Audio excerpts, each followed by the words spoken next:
phone in the frame. I got a new stand for my microphone, and apparently the only way I can get it like close enough to me is by having it slightly in frame. So I hope this isn't super distracting. This would be kind of a crazy way for like one of those faceless YouTubers to film videos. What's up, guys? So today we're going to be talking about Zapped, and after watching this movie, I'm starting to think that the writers of Disney Channel original movies are not capable of writing a movie that's not about a teenager trying to control the opposite sex and mold them and craft them to their liking. You got Pixel Perfect, a movie about creating like the perfect girl pop star. How to Build a Better Boy, pretty self-explanatory in the title on that one. And then you got this movie Zapped, which is about Zendaya discovering that her dog training app can actually train boys to obey. Sorry? It can train boys to obey her every command. It's not actually Zendaya. She's not playing herself. It's Zendaya's playing a character named Zoe. I think that's probably pretty clear, but I just wanted to clear that up. This movie is full of dark magic. I'm convinced of it. There's something deeply sinister going on in this movie. I don't know what it is, but I'm gonna figure it out. Let's go ahead and watch it. The movie starts out with Zendaya's character Zoe giving a maid of honor speech at her mom's wedding. She's marrying this new guy, so her family is about to be merged with his family. So it's Zendaya and her mom, and then this man and his 3 sons. So it's like a family of women mixing with a family of men, which makes a lot of sense because as we know, women give birth to girls and men give birth to boys. First off, I just want to say how happy I am that my mom has finally found love again. She is the most giving person I know. Her speech starts off sweet, but then she immediately just starts like kind of complaining about having to live with 4 new guys because they're stinky. 4 guys and their mysterious odors that they always blame on the dog. Yeah, she sort of takes the opportunity to complain and just make her mom, I guess, like feel bad for marrying a guy.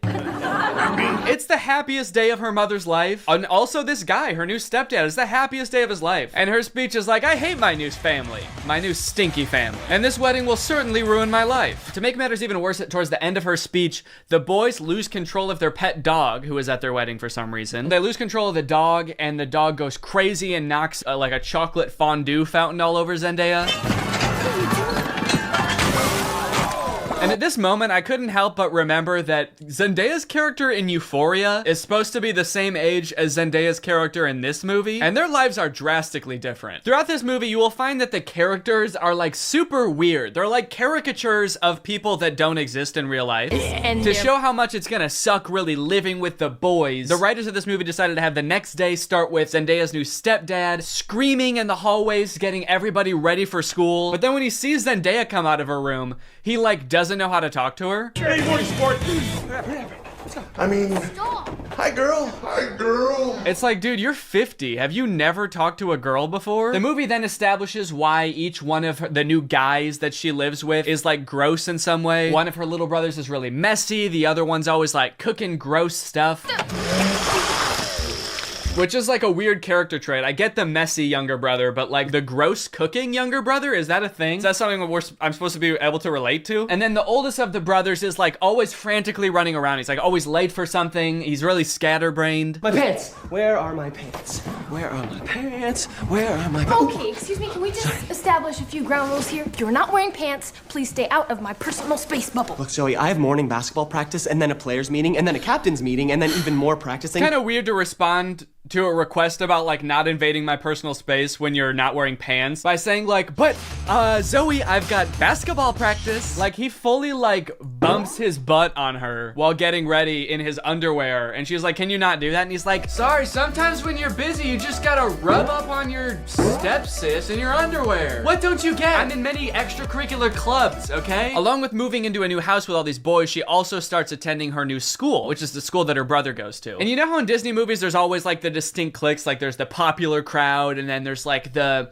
stoners, but they never say stoners in the Disney movie. They're just kind of like, these are like the kids who wear jean jackets. This movie has the most insane high school posses ever. You got the skateboard boys. Okay, that's pretty normal. The next group she sees are the shirtless workout boys. And then just the straight up stinky boys, where the only like defining characteristic is that they're dirty, flea-ridden, smelly boys. You can hear like flies flying around them. What clique is this supposed to be in high school? And then there's the popular group, one of whom is also pretty stinky himself, actually. The Tripster? The Tripathon? It's me. I'm Trip. Oh. Bart Bomb. Oh. The movie sort of writes this off as like, well, this is just something boys do, you know? New school, you gotta kind of accept what boys come with it, you know? Boys will be boys. No, that is actually not what boys do. That is something that just one very specific boy does. It's me. I'm Trip. And he needs to be stopped. I cannot remember a single moment in high school where a boy walked up to a girl, let alone like the new girl who's already like scared and doesn't know anyone and is like, hey, I'm gonna fart in your face now. Welcome to the school, smell my ass. But it's not all bad though. She does make a friend on her very first day. And in typical Disney Channel movie fashion, she is wearing a fedora. Every Disney Channel movie has to have a token fedora blazer wearing character. But the boys here are cute, aren't they? All of them. I think we have the highest percentage of cute boys in the entire greater Westlake area. Unlike Zoe though, she actually kind of likes the boys at the school. She's like, sure, they may have their flaws, but they're pretty cute. Wow, you seem a little... Oh, boy crazy? Yeah, that's the official diagnosis. Hold up, this girl has a picture of a boy that goes to her school in her locker? Is that a thing? I remember in like middle school, girls would have pictures of like celebrity boys in their locker. Imagine seeing a picture of you in somebody else's locker. I'd feel like I was being hunted. It's weird to have his picture in your locker. It's even weirder in the movie when we find out that she also actually has pictures of him printed out on her pillows in her bed. Gulp. That's scary. Imagine if they start dating, she's like FaceTiming him in bed, and she like accidentally tilts the camera a little bit to the side, and he just sees his own face next to her. Wait, what was that? Is that me? Of course, Zoe does have a love interest in this movie, and he is introduced early on. It's this guy. Every boy in the movie is depicted in a negative light except this guy, because this guy, he's not like other guys. Mr. Kale, pay attention. There will be a quiz. On the praying mantis? Sphodromantis viridis, carnivorous member of the phylum Arthropoda, class Insecta. Wow, he really is different than all the other guys. He knows about praying mantises. Most guys around this school don't know shit about bugs. Yeah, the movie really seems to depict this guy as like the way that guys should be. Guys shouldn't be stinky and messy, okay? Guys should wear beanie and sunglasses and know shit about bugs and be 35. I know I talk about this in like every Disney Channel original movie video that I make, but this guy literally looks like he's 30. Maybe he was held back for being too cool or not not being stinky enough. That seems to be a requirement at the school. He went on stage to accept his diploma and they shook his hand and they were like, wait a minute, why isn't your hand sticky? Actually, there's no flies flying around you. Get out of here, dude. Back to freshman year. No wonder you do the silent lone wolf sunglass rebel thing. Oh, it's pancake mishap this morning. No, I'm not looking at that. Okay, well then what are you looking at? I'm looking at you. Creepy. Stops in the middle of the hallway just to stare her down. I think I've got you figured out. Oh, really? Yeah, I don't know, man. This just comes off as creepy to me. I guess this is supposed to be romantic, but it's not really romantic to me. Just scary. I can see inside you. Another one of the plot lines in this movie is that Zoe wants to join the dance team, but the girl who runs the dance team is like the popular mean girl. She doesn't want Zoe on the dance team because she's too good at dancing and it's gonna make her look bad or something. Anyway, by now you're probably wondering when the frick does this app thing happen, right? When the frick does Zoe discover that the dog training app works on boys? Well, at first, it doesn't. Zoe's just trying to train the family dog because it's all just like the rest of the boys in the house. It's stinky. Gross. And it like destroys her room and shit. Breaks this thing that her dad gave to her. She downloads this app called Listen and Obey, which is kind of an ominous sounding app. Sit.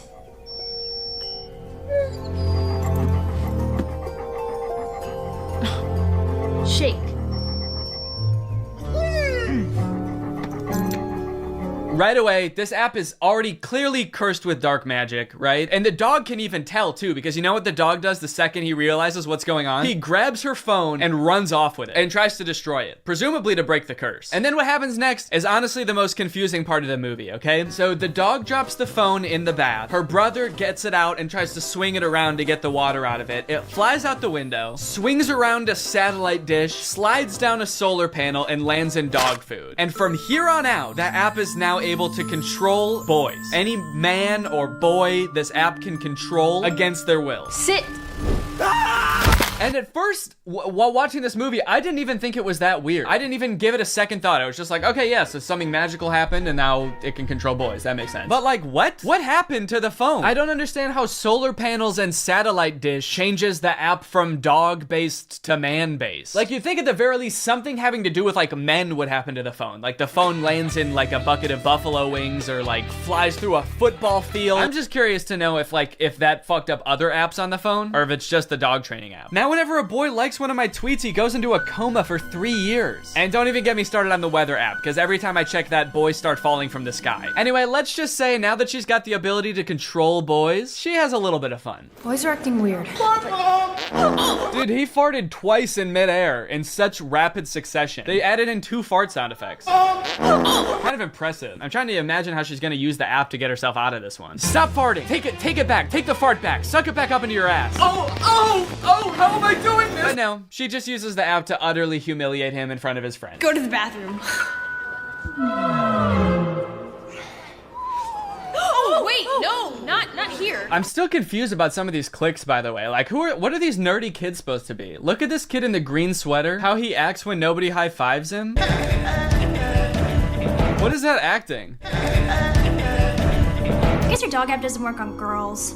Maybe because girls aren't dog-like enough. They're too catty. Ah, that's funny. Girls are catty. What the fuck does that mean? Boys are dog-like?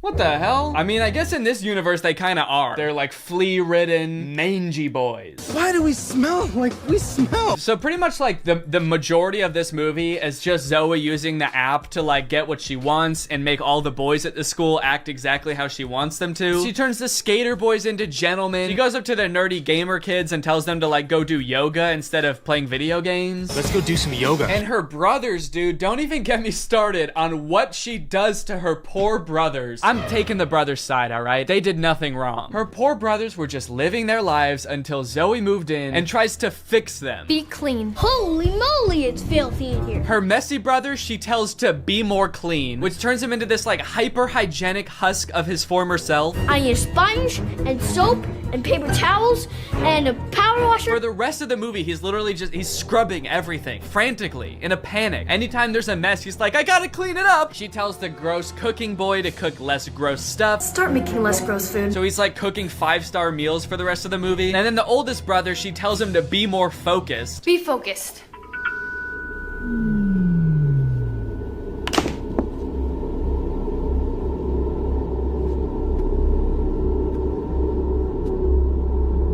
Lampshade. The boy is just like focused on inanimate objects for the rest of the movie. He's just like staring at a lamp or at the basketball net. She turns her own family into like mindless zombies and she's like, this is better. This is nice. It's creepy, dude. It's eerie, this movie. In all honesty, dude, this show walked so that WandaVision could run. This is basically WandaVision. In fact, since they're both owned by Disney, I wouldn't be surprised if this was in the same universe. This is like a prequel to WandaVision. This is where she gets the idea. It's kind of funny how low the stakes are considering the power that she holds. She could like take over Wall Street. She could get rich. She could make anybody do what she wants. Any man. She could fix every war. Create world peace. In fact, I think her friend says that at one point in the movie. She's like, we could end every war with this. And Zoe's just like, yeah, we could, but I simply will not. I think it's more important that my brother stares at a lamp for the rest of his life. That's kind of the shit I'm on. Things aren't nearly as terrible as they were. Then again, I'm talking to a dog, so I might just be losing my mind. Hey, smartphone. In this scene, there's a little bit more development with the love interest. Zoe runs into him reading alone in the park. So what are you reading? Oh, no, let me guess. The Cool Guy's Guide to Wearing Sunglasses Inside. It's close.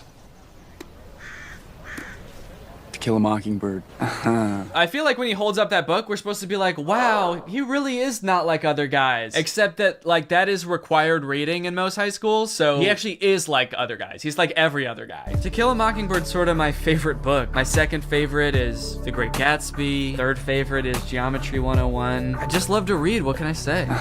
Eventually things start to get a little crazy at school, and Zoe realizes that she probably shouldn't be controlling people like this anymore. People are getting into fights and stuff because the new cliques at school are just like not not meshing well. So Zoe's like, all right, I'll just make them stop. And she tells the app to stop. And then of course, everybody just stands still and freezes. And so she's like, oh no, I can't reverse commands. If I tell them to stop, they're just gonna literally stop. And so then like many more days go by and she's just like, well, I guess I can never reverse the thing. And it's like, well, what if you just said, hey, ignore all the commands I gave you, instead of just saying stop and being like, oh, it didn't work. The movie continues to get even more dark to like a startling point. There's a creepy ass scene where the whole JV dance team wants to resign because they don't like dancing anymore. And Zoe's like, how about I use the app to make you dance instead? And so there's just a scene of them all like sadly dancing because their hearts aren't in it, but they are being like physically forced to dance. And the movie even goes so far as to make Zoe force the love interest to kiss her with the app. Kiss me.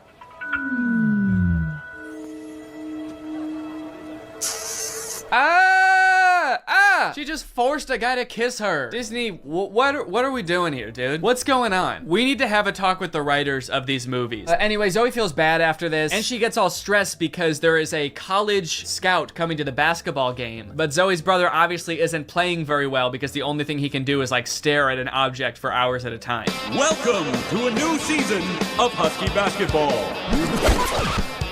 The Huskies have been struggling with practice, and there's a college scout in the stands. So tonight's game could be a nail-biter. I like that the scout is writing stuff before the game even starts. What do you think he's writing? Ball round, court shiny, boys stinky. Just as the beginning of the movie made no sense, the ending also makes no sense. The phone falls into the wrong hands. The popular girl figures out that Zoe is using it to control people. I don't know how she figures it out. She just like sees Zoe holding it during dance practice and she's like, she's holding her phone while dancing? She must be using mind control. I gotta get that phone. Anyway, she steals the phone. At the basketball game, she just like starts making everybody obey her every command. Bow down to me.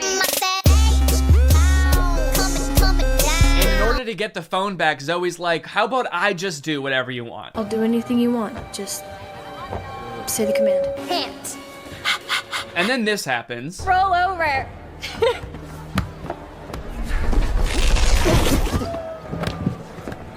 How did you? I'm your brother. We stick together. Sorry, what? He just broke the curse. Like the spell that everyone is under. He just like got up and he's like, I'll do it with you. I'm your brother. Don't worry about it. It's like, I'm sorry, is that what breaks the curse? Being a brother? Being her brother? And then eventually like her whole family is able to resist the app and get on the ground with her and start doing it. And it embarrasses the popular girl. And they like the only explanation for it is this. Why isn't this working? Because everyone knows. You can never make a dog turn against its own pack. The rules to this movie, the lore does not make sense. I guess that's just how Disney Channel movies go. In the end, everyone sort of learns that like, hey, girls have things that girls do that are weird to boys, and boys do things that are weird to girls. And that's just how we need to leave it. Which in some sense I would agree with. Not in this movie though. The boys are disgusting in this movie. They need to change something about themselves. I think that there could be some middle ground between her mind controlling them and them just being utterly repulsive. Anyway, the moral of the story is like Zoe realizes that she is not God and should not have unilateral control over everyone's lives, and they all live happily ever after. Well guys, we may never be able to control boys using our smartphones, but you know what we can control? Our money. Thanks to today's sponsor, Current. Do a flip. Do a backflip. Sit. Speed. I love you, Father. Good boy. That's right, guys. Today's video has been sponsored by Current. Current is the future of mobile banking. You guys have heard me talk about how awesome Current is before, how flexible they are, how transparent they are with things like no hidden fees. But today, I've got something new to talk about, and that's interest. Because Current just launched a new feature called Interest where you can earn 4% APY on your money. That's 4% for your money literally just sitting there. That's right, you don't gotta be throwing money at the stock market or buying NFTs and investing in cryptocurrency to get some return on your money. With Current's interest feature, you literally just get 4% for your money just sitting there. And as if that's not already enough reason to start using Current, I am once again going to be giving away $5,000 with Current's help. So go ahead, download Current, make an account, use the code DANNYINTEREST for a chance to win, and so you don't miss out on that 4%. Signing up for Current is totally free to do. You can do it right now. So honestly, there's really no reason not to. All right, well, thank you to Current for sponsoring this video, and thank you to you guys for checking out Current. They've been a long-time sponsor of the channel. They've helped me do some amazing things, so make sure you check them out, and goodbye. Bye.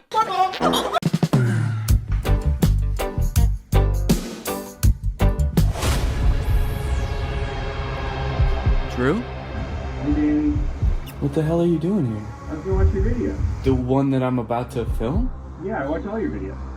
Alright, well, I mean, do you want to come down here and be in it? No, that's alright. Okay, well, fine, that's okay. Too. Okay, I'll do it. What's up, Greg? Welcome back to my YouTube channel here on youtube.gov. I'm here today, as you can see, with a very special guest. Can't wait to see who the special guest is. I'm just kidding, guys. Or Danny? Danny, the camera's over there. You don't want to look at the camera right there. No blinking. No blinking. It's disrespectful. Yeah, I got a special guest here, Drew Gooden. Everybody say hi. And I had kind of a fun idea to film for a video today. Today, we are going to be speed running conspiracy theory rabbit holes. I don't want to look at a rabbit's hole. Can we start the video over? I don't want to look at a rabbit's hole. I want to look at a rabbit's dick. Yeah. Well, I'll look at the hole if it's attached to the dick. Mm-hmm. But not any other. Are we washed? Before Drew got here, I created a brand new Instagram account with no algorithm, and I also created a brand new YouTube account with no algorithm. And what we're gonna do is we're just gonna type in a conspiracy theory into the search bar and see what reels Instagram gives us, see what videos YouTube gives us, and we're just gonna try to keep getting more and more crazy ones for that conspiracy until we reach maximum conspiracy, and then we'll be radicalized. Yeah, that's kind of the goal today, is to get radicalized and kind of like have completely different beliefs after the video than we do right now. So I think it'll be tough to know exactly when we've reached maximum conspiracy for each theory, but I'm thinking somewhere along the lines we'll feel like we're ready to assassinate a senator or something like that. Yeah, usually at that point it's probably time to assassinate a senator. That's usually how I know it's time to assassinate a senator. Yeah, once I want to. Well, I guess the most basic conspiracy that we could start with is flat Earth. To me, it's not even a conspiracy theory. Because if the Earth wasn't flat, I'd fall over. Not fall off, you'd fall over. Fall over because of the slope. Have you ever tried to walk up a hill? And don't say that hills is proof that the Earth is curved. No, every time I've walked up a hill, I fell over. Exactly. So, what are we just going to search flat Earth or flat Earth? I guess it's kind of telling what the fittest flat earther. If someone has a conspiracy theory, I will only believe them if they're in really good shape. All right, we're just gonna search flat Earth. I guess we could go through some of these pictures, but really what I'm looking for is an Instagram reel. I see the craziest stuff on Instagram. Are you yawning already? I'm so bored. 33rd degree Freemasons, who are also Satanists, provided us with the glow model to deceive and mislead us. Oh. Yeah, so the round Earth is like a prank by the 33rd degree Freemasons who are also Satanists. Yeah. I like the first comment. I'd love to learn more facts around this. People think I'm wacko for suggesting the Earth could be flat. You are. Can you downvote on here? You're saying he harmed an animal? Yeah. Yeah, that comment pissed me off so much, I'm gonna go kick my dog. Yeah, it's his fault. What is the photo? These are all different ancient civilizations, how they thought the Earth looked, which is all flat. Oh, so it's sort of like this many people can't be wrong kind of thing. Yeah, even though they are all wrong. What's going on with the Australian? If you live in Australia and you watch my YouTube videos, stop. They probably watch them backwards too, because everything's upside down. Yeah, toilet flushes the wrong way. When you poop the toilet, it just comes out. I am so tired of it. I make a mess every time. So this is interesting. So Mars is like a hexagon? How can we view Mars and the other planets as mere balls of dust or gas? I'm gonna start saying that about my own balls. How can you see these as mere balls of dust and gas? Instead of what they really are. Balls of skin and cum.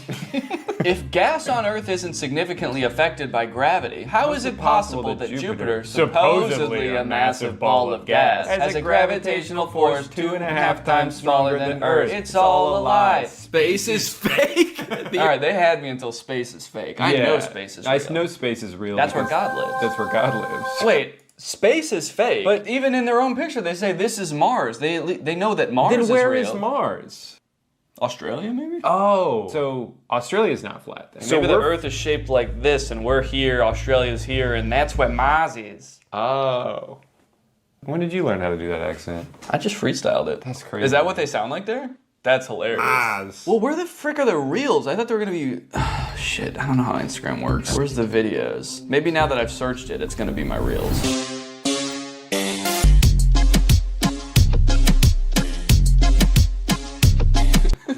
Just a quick cut to that. Checkmate, round earthers. If the Earth was round, I'd be falling over. Let's go on YouTube. Yeah, maybe we should go on YouTube. Yeah, I think the problem is that everyone's just so normal on Instagram. There aren't any like weird freaks. So I think we probably need to switch to YouTube because there's a lot more weird freaks on there. We would know.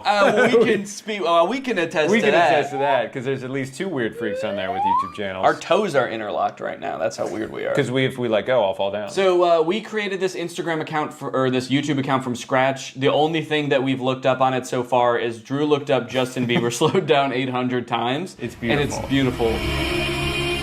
And we also listened to Sneaker Night by Vanessa Hudgens. Yeah, that was also my idea. So the results might be a little bit skewed towards Vanessa Hudgens' Sneaker Night. Mm-hmm. That's not like part of the conspiracy. That's my own mistake. I messed up. But from here on out, we're not going to influence it anymore. In any way at all. Okay, now I'll search flat Earth. Okay. That's how Vanessa Hudgens radicalizes people. So hold on. Yeah, okay, even the YouTube search is biased against flat Earth. It doesn't even, like, we're trying to view it objectively, but it's like, oh, flat Earther debunked. Yeah. Flat Earthers funny moments. Flat Earth Dave. It's like, let me find out who Dave is. All right, we're gonna search flat Earth. You know, do you ever do something and you think to yourself, like, I'm probably the first person to ever do this? Oh, yeah. I have to imagine we're the first people to ever search flat Earth from the Sneaker Night watch page. Like, inspired by this song. That reminds me. I need to do my own research. Oh, it's Phil from Amazing Race. All right, well, we gotta hear him out. We gotta hear him out. Oh, he doesn't believe in the flat Earth either? How did he get a job then? And he's seen more of the Earth than most people because he does The Amazing Race, so you'd think he'd have some common sense. You'd think so. Well, hold on. Wait a minute. He works for CBS. Look up CBS's logo. Mm-hmm. Look up CBS's logo. No. This? Don't keep going. No! Stop! You're getting distracted. All right, look up CBS's logo. It's Big Brother.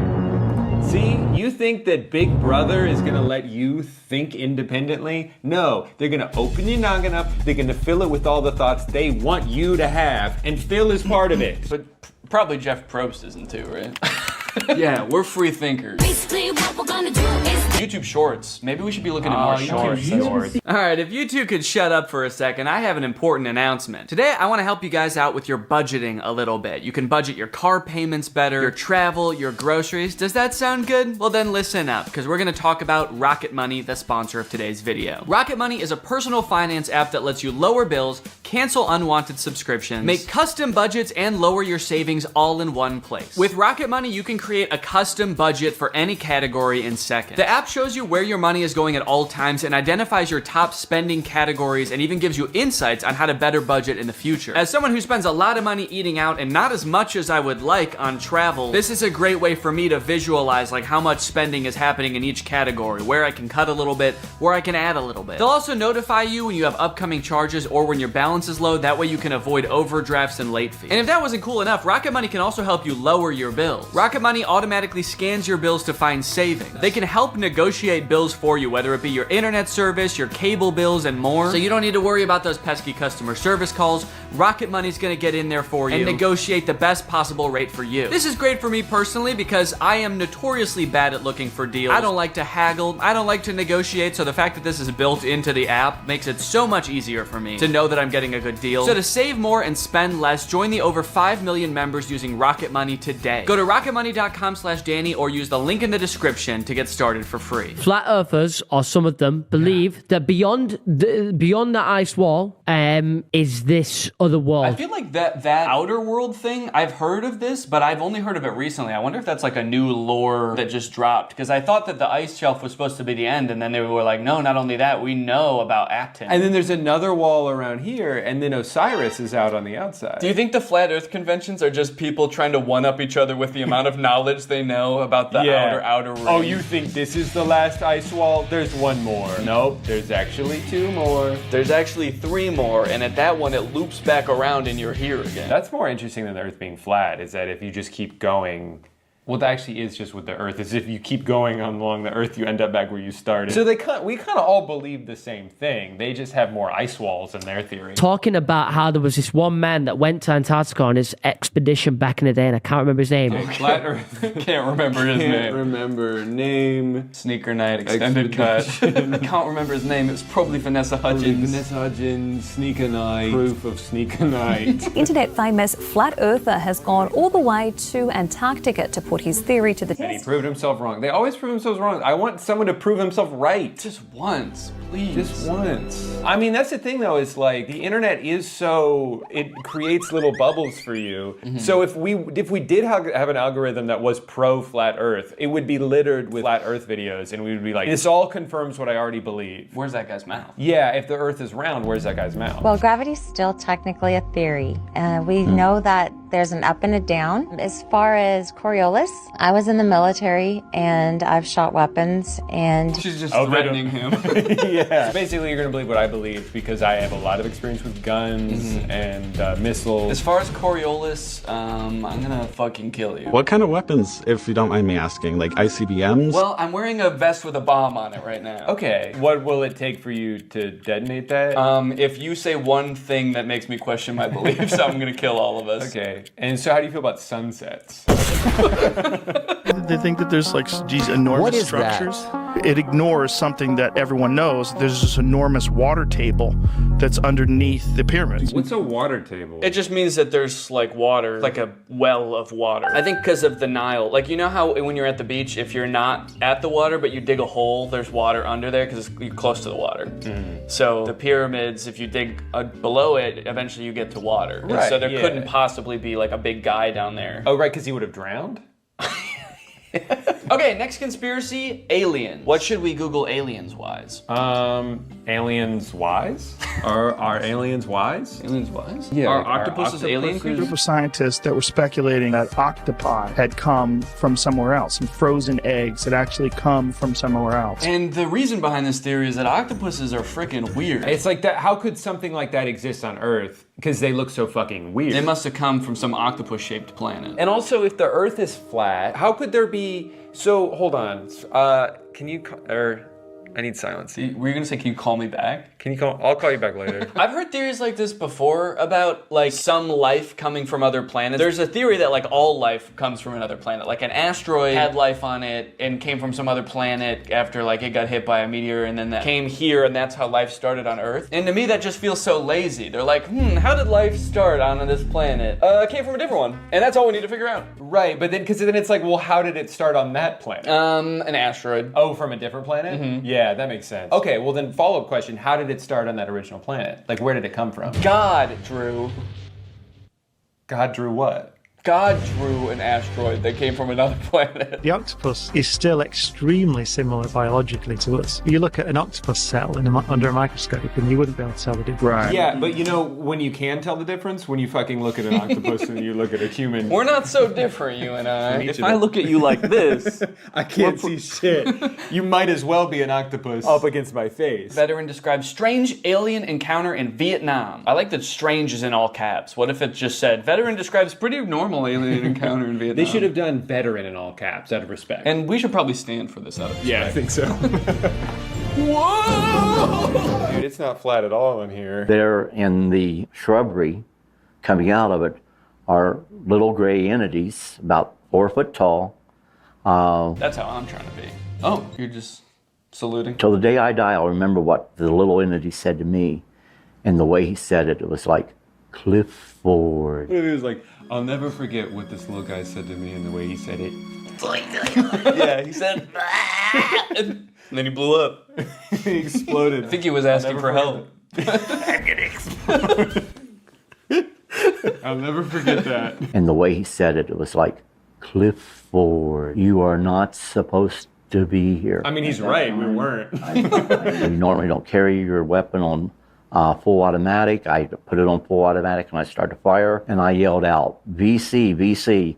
And that was to alert the other troops that we were no longer alone, that there were a number of little guys there, I'll put it that way. I'll put it that way. I'll put it away your brain can understand. Little guys. So the alien said, what are you doing here, Clifford? And that's how I knew he wasn't from Earth. It was dark. There was a small guy in the bushes who asked me what I was doing here. Gotta be an alien. Gotta kill the alien. Gotta kill him. Oh, he already exploded. Job's done. Said, even though we're at war, we don't put our weapons on full automatic. I did just for this guy and no one else. And I killed him. Also, is this guy's name Clifford, or did it? His name's just Veteran, as far as I know. That could be why he's so confused, too. Yeah. I'm not fucking Clifford! You are not supposed to be here. I feel like this illustration's doing a lot of heavy lifting in this story. He's just describing a pretty normal encounter, but then because of the illustration of aliens, it's like, man, they must have been aliens. Yeah, But a little guy came out of the bushes. He looked like a regular Vietnamese man, and the picture is of like an octopus. So all of the comments believe him and are pissed. They're like, way to go, Clifford. The little dudes were trying to bring about peace on Earth, and you blasted them. Like, way to go, man. We almost had peace. And you gave them a demonstration that we are a species not to be trusted or helped. Good job, Clifford. They're like, your story is 100% real, and we hate you. Well, and then this person's on his side. It's like, he's been consistent about these events ever since they happened. Yeah, because that's how he remembers it. You can still be consistent about something that didn't happen. Wasn't used to the ganja. Just imagine smoking this 35% THC they smoked back in 1980 when they smoked weed that had to be 6 to 8% THC. I am sure I would have seen some crazy shit. And let's go ahead and report him for animal abuse.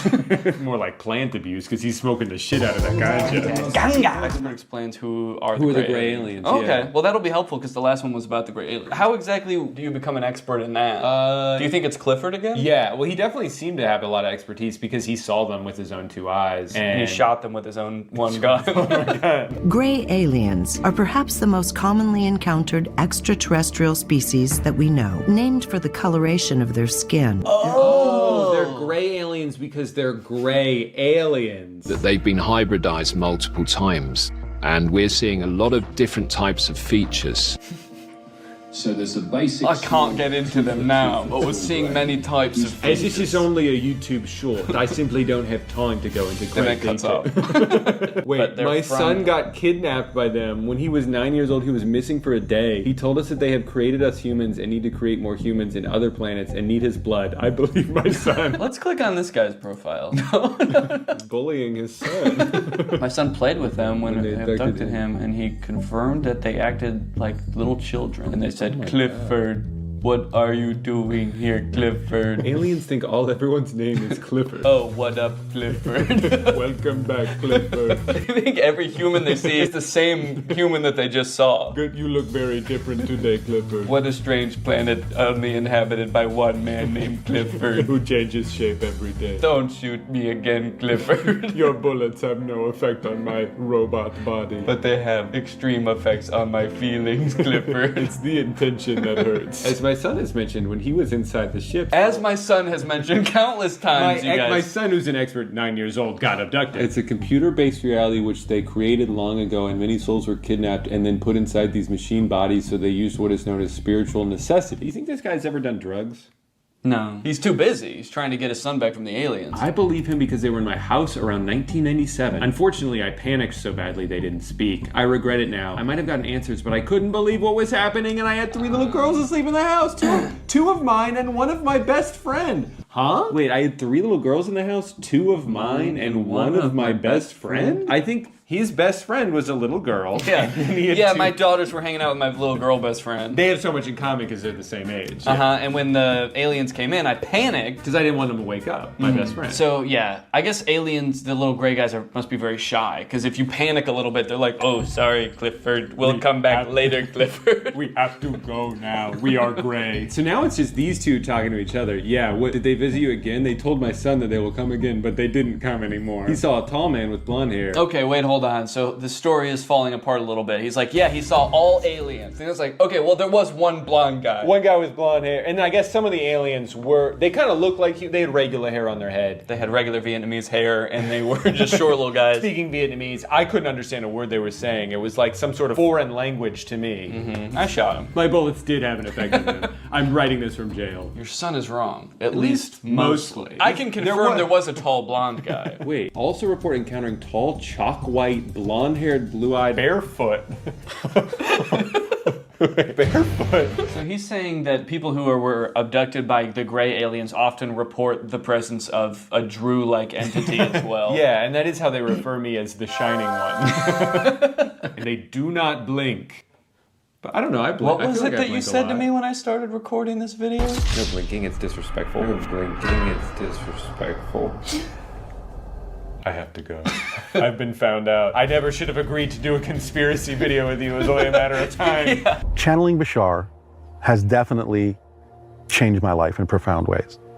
Now, again, not everyone has to believe that Bashar is real. That's good. Yeah, that really works out for him, whether you believe me or not. That's the great thing about being crazy, is that you can believe whatever you want, and even if other people don't believe it. Even if it makes no sense, it doesn't matter to you. So he delivers information, which he sometimes calls an instruction manual or the formula. And when people follow it as precisely as possible, with an open mind. That's such a great caveat to say that if they follow it closely with an open mind, then it will work. Because if it doesn't work for someone, he would just say, well, your mind just wasn't open enough. You clearly had some reservations about it. And that's the only reason it didn't work. And Bashar could tell. Yeah, he's very skeptical with people. How to channel Bashar.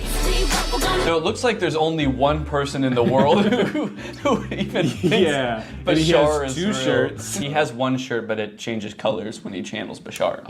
Would we go insane if we saw a video of Bashar? That's a great question. I was wondering if we would go insane if we saw a video of you. Of you? Oh, he's channeling Bashar. So I think Bashar is speaking through him. It depends on the mechanism used to capture the image. I mean, I have to imagine that there is some pre-existing lore about Bashar that if you were to see his face, you would go insane, and that's why he has to be channeled through people. Right. And so that's why she's asking this question. I like to imagine that she just came up with this out of nowhere off the top of her head. Hey, I really love everything you're preaching here today. I just want to know, like, would someone go fucking crazy if they saw Bashar in real life? And he's just like, it depends. It depends on if they have an open mind or not. Also, BasharStore.com? Yeah, that's where you can buy Bashar. Okay. I didn't think that this guy was like grifting at all before, but now I'm a little worried. Oh! Do you want to go back to 2011? How about 2003? How about 2000 through 2003? RSVP to Bashar? Yeah, the session looks like it's taking place about a month after September 11th. Unrelated. So I have to stream him channeling Bashar? I feel like I should be able to just channel Bashar myself. No, I think you're going to need to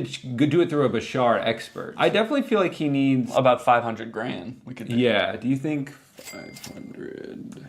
While your video technology may be capable of capturing certain extraterrestrial beings, it couldn't capture. My eyes roll back in my head. It's just coming from my mouth. While your video technology... Oh my god! Donate $5 million to Bashar. Make it a monthly donation. While your video technology may be capable of capturing certain extraterrestrial beings, it couldn't capture us. You would see nothing but static. So it's not even that you would go insane if you saw it, you just wouldn't be able to see it. I think his answer changed as he answered. He was like, well, maybe. It depends if you use film or digital, because film, you wouldn't be able to capture me, and digital, you wouldn't be able to capture me. Yeah, and if you were using like an iPhone, then it would just be static. Yeah, it would just be a static image of Bashar where he flipping you off. Nice try, asshole. I'm going insane. Another type of recording, maybe. Maybe not. Depends. Depends on what? Oh man, how much money do you think these people paid to go ask this guy questions? As much money as Bashar wanted, man. All right, well we can move on to a different conspiracy at this point. What do you think? Wait, I got to channel Bashar. He's just flipping me off. Oh, he says I can watch it. Okay. But don't look at him or you'll go insane. Okay. One sec. I'm getting a call from Bashar. No, don't. No, he's FaceTiming you. Don't answer.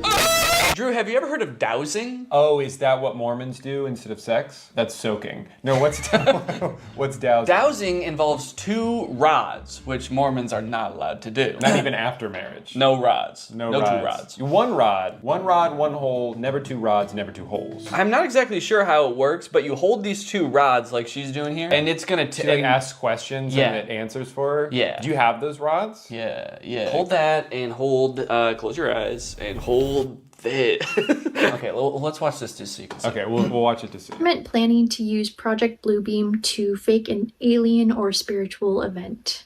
No, thank you. Right off the bat, I like how much lore is required to even understand her first question. Well, yeah, the first thing was, is the government going to use Project Bluebeam? And I don't know what that is. To create a fake spiritual or alien event. I don't know what that is. Well, the answer was no, so you don't have to worry. Okay, good. That's a relief. It's a lot of research I don't have to do. Does the human work best without any clothes?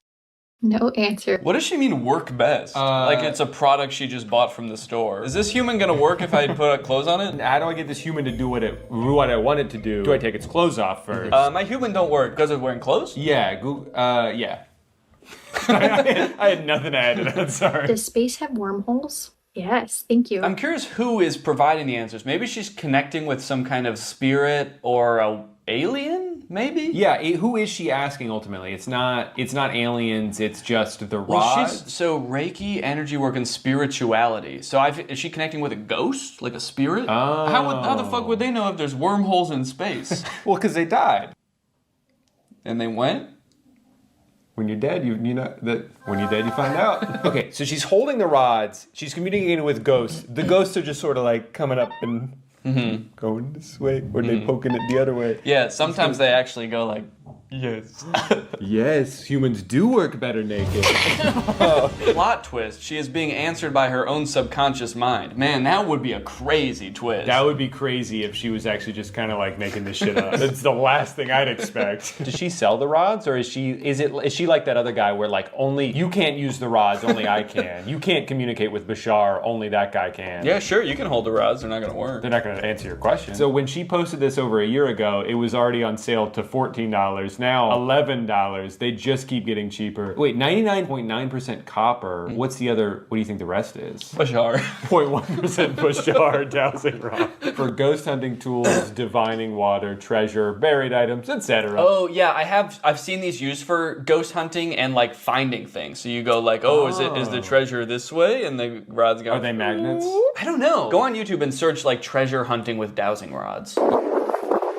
So would you just follow them, or they're saying yes, no, yes, no? Oh, X marks the spot. Gotta dig. Hands out and he's in a graveyard. There's treasure everywhere. I just don't understand who he's contacting. Is there a ghost whose job it is to help you find treasure? A greedy ghost who wants you to finish the job. Guys, if you don't think dowsing rods is real, when I die, my unfinished business is going to be helping people find treasure. So if dowsing rods don't work now, they will in about 2 months. 2 months? This is how you program your dowsing rods. Program? Help me find treasure. Help me find treasure. Kill Danny. Kill Danny. How would they kill? They would go, it spins so fast they slice your head off. Hey, you don't want to fuck with dowsing rods, man. Especially not the ones I just told to kill you. It's important clarification. It's not the rods that answer, it's the spirits you communicate with. The rods don't know shit. Yeah. The rods are merely a vessel to communicate what the spirits have told them. You could really just hold your fingers like this. You don't need to buy those stupid rods. Okay. Spirits. Am I in love with Danny? Spirits. Kill Drew. Everyone's yes and no is going to be different, so you should ask your rods to show you a yes. Can you show me a yes? A dead bird falls from the sky. Thank you. Oh, so it has nothing to do with... Okay, I can put those down. Dowsing twig. Oh, you can use just a dowsing twig, according to Wikipedia. Oh, could we make one ourselves? As long as it's L-shaped. You got anything L-shaped in here? No, only W's in here. Chat, spam W in the chat. Chat, spam W in the chat. Spam W in the chat. I'm recording another video up here. Just chat, spam W in the chat. Spam. Yo, you been live streaming this? Yep. At twitch.com/Danny. Chat, kill Drew. No, chat. Keep Drew alive. All right, let me see if I got anything L-shaped in here. No, I don't think so. Oh, it's too bad. Yeah, sorry.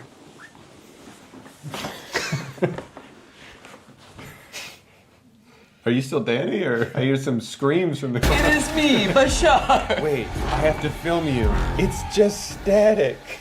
A static image of Bashar flipping me off. And his dick's out, too. Hey! Classic Bashar. You know what they say, if you see Bashar, you go insane. If you see his dick, you suck it.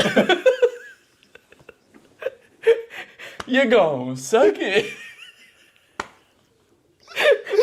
That's what they say. If you see Bashar's dick, you gon' suck it. That's what he said in the video. Oh, yeah, no, I saw. It was on the YouTube short. He said, yeah, it depends on the type of video technique, and if you see his dick, you go suck it. What do you think this is? Just how to chug a pint of any liquid in a second.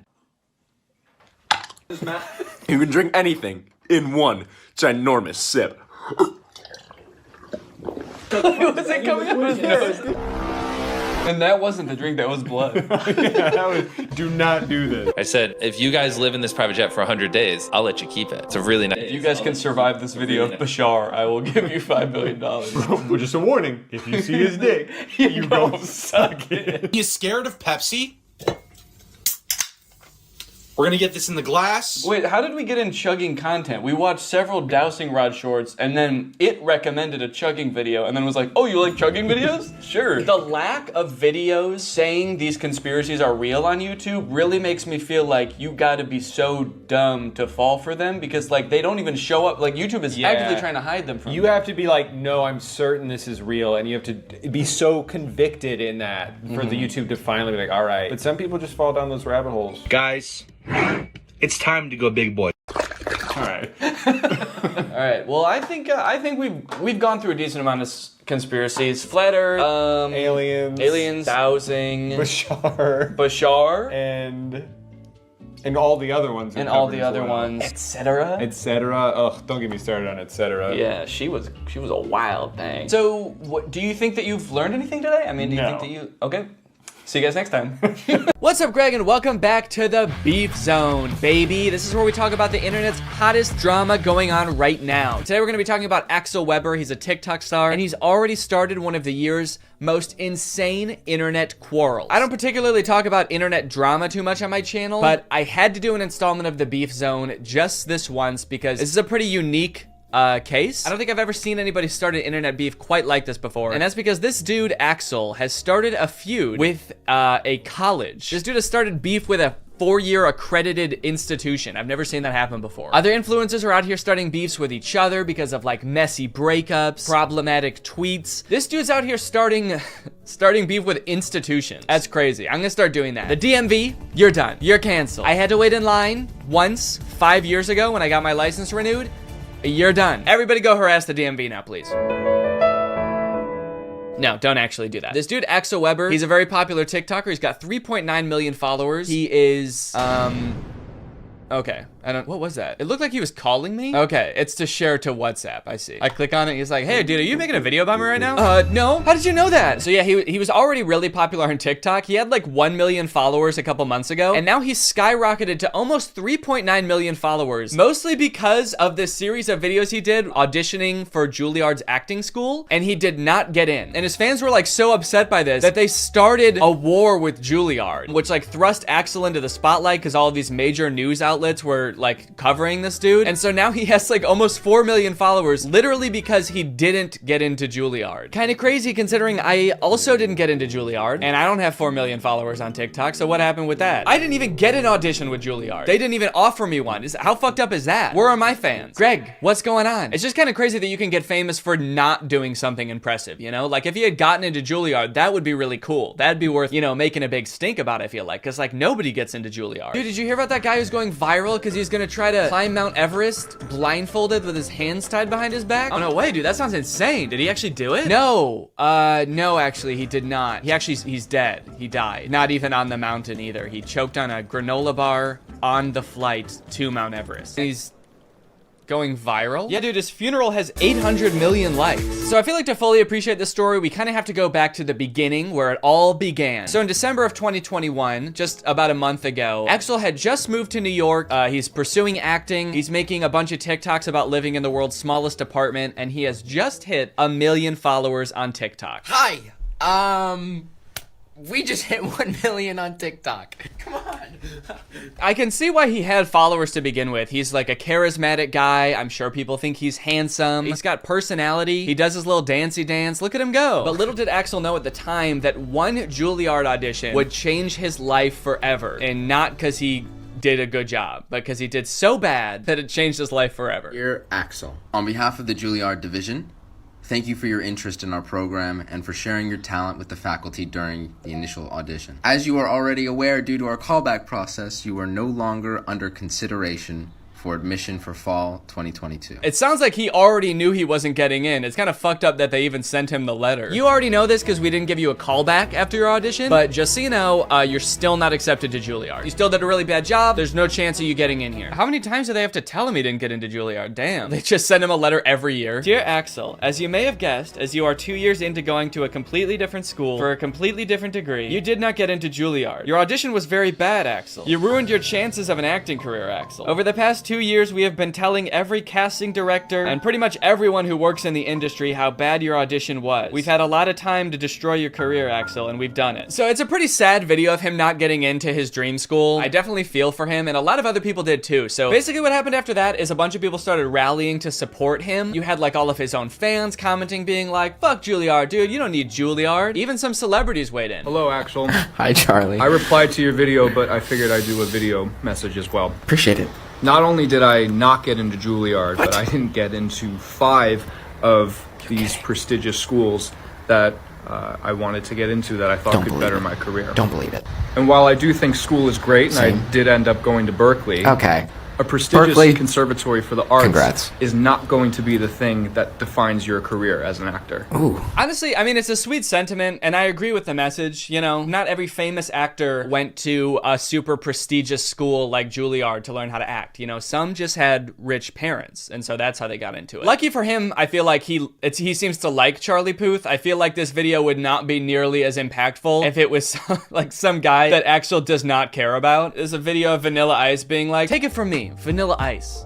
I didn't get into Juilliard either, but that didn't stop me from becoming the 20th most famous person for 1 month in 1995 and then slowly slipping into obscurity for the rest of my life. Axel's like, oh, thanks, dude.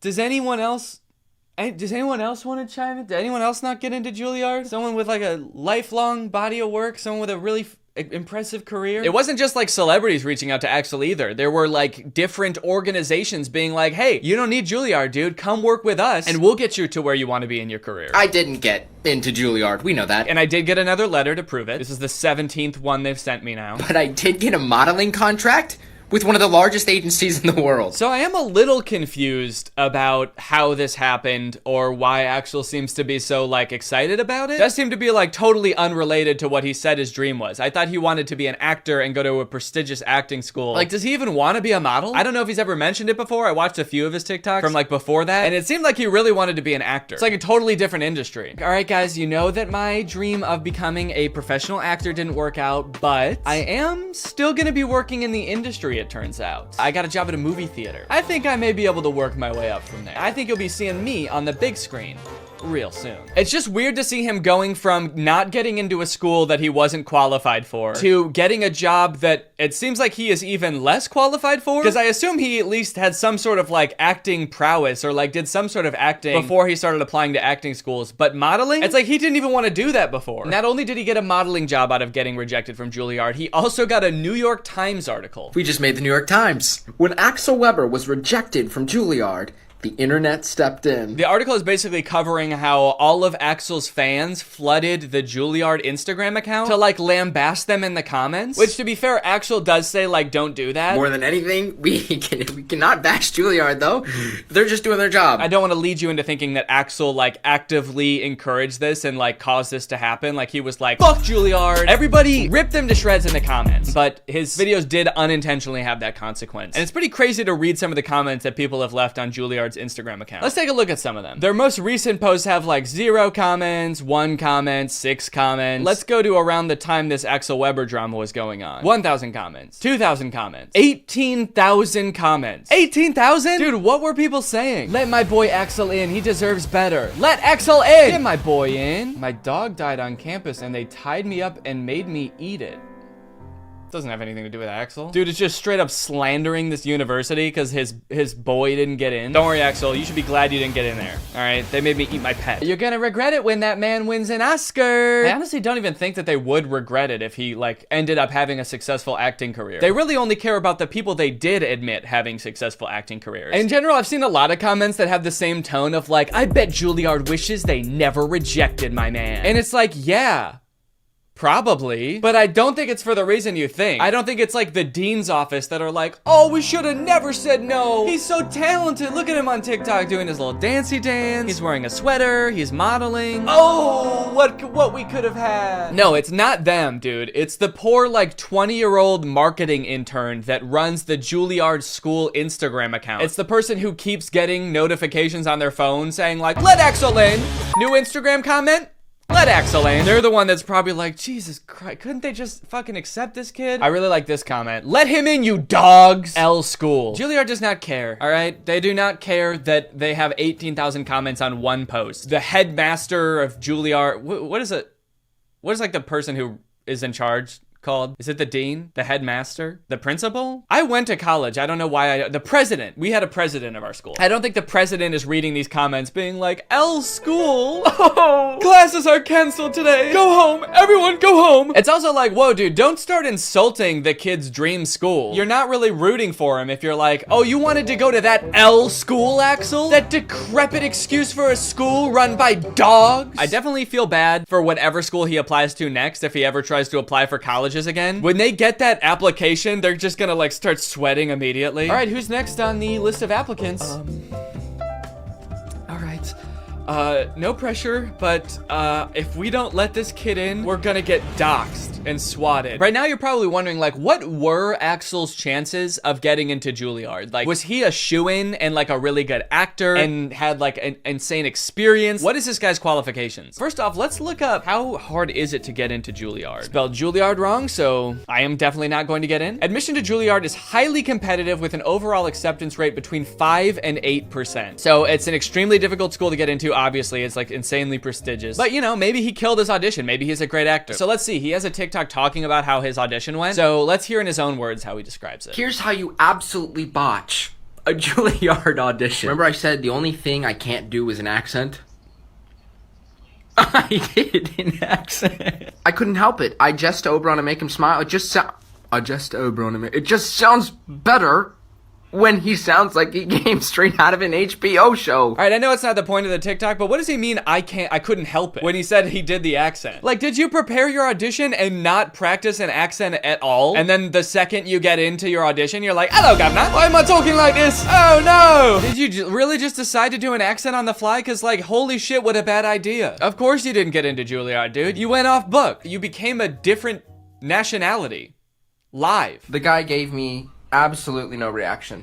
He just stared right into my soul. I feel like that's kind of how auditions go, though. If you do a really great job, they're not supposed to be like, like right off the bat. I think they're supposed to play it cool because they can't like make you think you got the part just in case, you know, someone even better comes in and then they have to give it to that person. And what reaction was he expecting? Guys, I don't think my audition went very well. The admissions director didn't even come. He just said, thanks, that'll be all. You know what he should have done if he wanted to impress them? He should have came into the audition speaking in a British accent, and then when he was actually reading his monologue, switched to his regular American accent. They would have been blown away. I have an audition for Juilliard, January 9th. I have to learn some Shakespeare. Never even read Hamlet. I jest to Oberon and make him smile when I a fat and bean-fed horse beguile, neighing in likeness of a filly foal, and sometimes I lurk in a gossip's bowl. I don't understand what's happening. Not that I really think that this made a difference, but just a word of advice. If you're applying for a college, I wouldn't post on your like public social media something about like the application process or the audition process being like, I don't know what the fuck this means. This shit's dumb, dude. Shakespeare sounds like an idiot, man. It's also weird that like, after all of these videos of him being like, I don't know what the fuck Shakespeare is, and him being like, I randomly did an accent at the audition, that all of his fans still have his back. And they're still like, you deserve to get into Juilliard. Don't worry, we'll take it from here. We're gonna get you into Juilliard. We're gonna storm Juilliard for you, buddy, don't worry. Anything to get you in. All of this brings up a bigger topic of like, why are people so invested in this guy getting into Juilliard? This guy who like, has literally shown no prowess, no acting prowess whatsoever. He's been like, I botched my audition.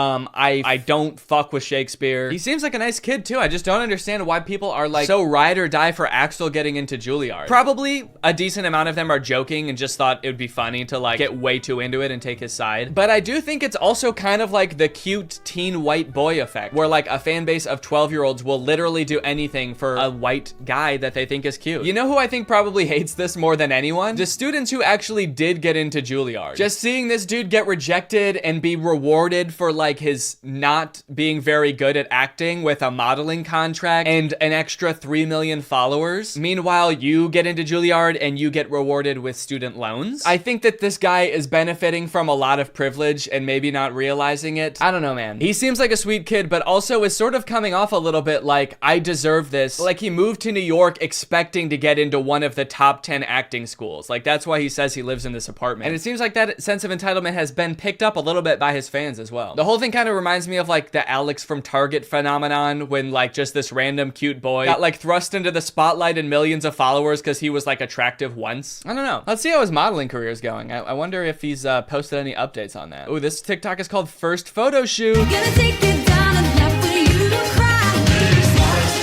He's a natural. All right. All right, well, that's pretty much the whole Axel Weber thing. It seems like he's doing good now. He's got his modeling career going, and I guess we'll be seeing him on the cover of Vogue pretty soon. Hopefully you guys enjoyed this video. If you do and you're new here, make sure you subscribe and turn on my notifications to join Greg. I'll see you guys next time. Bye. What's up, Greg? I hope you're having a great holiday season. I know I was, until I watched the new Home Alone movie.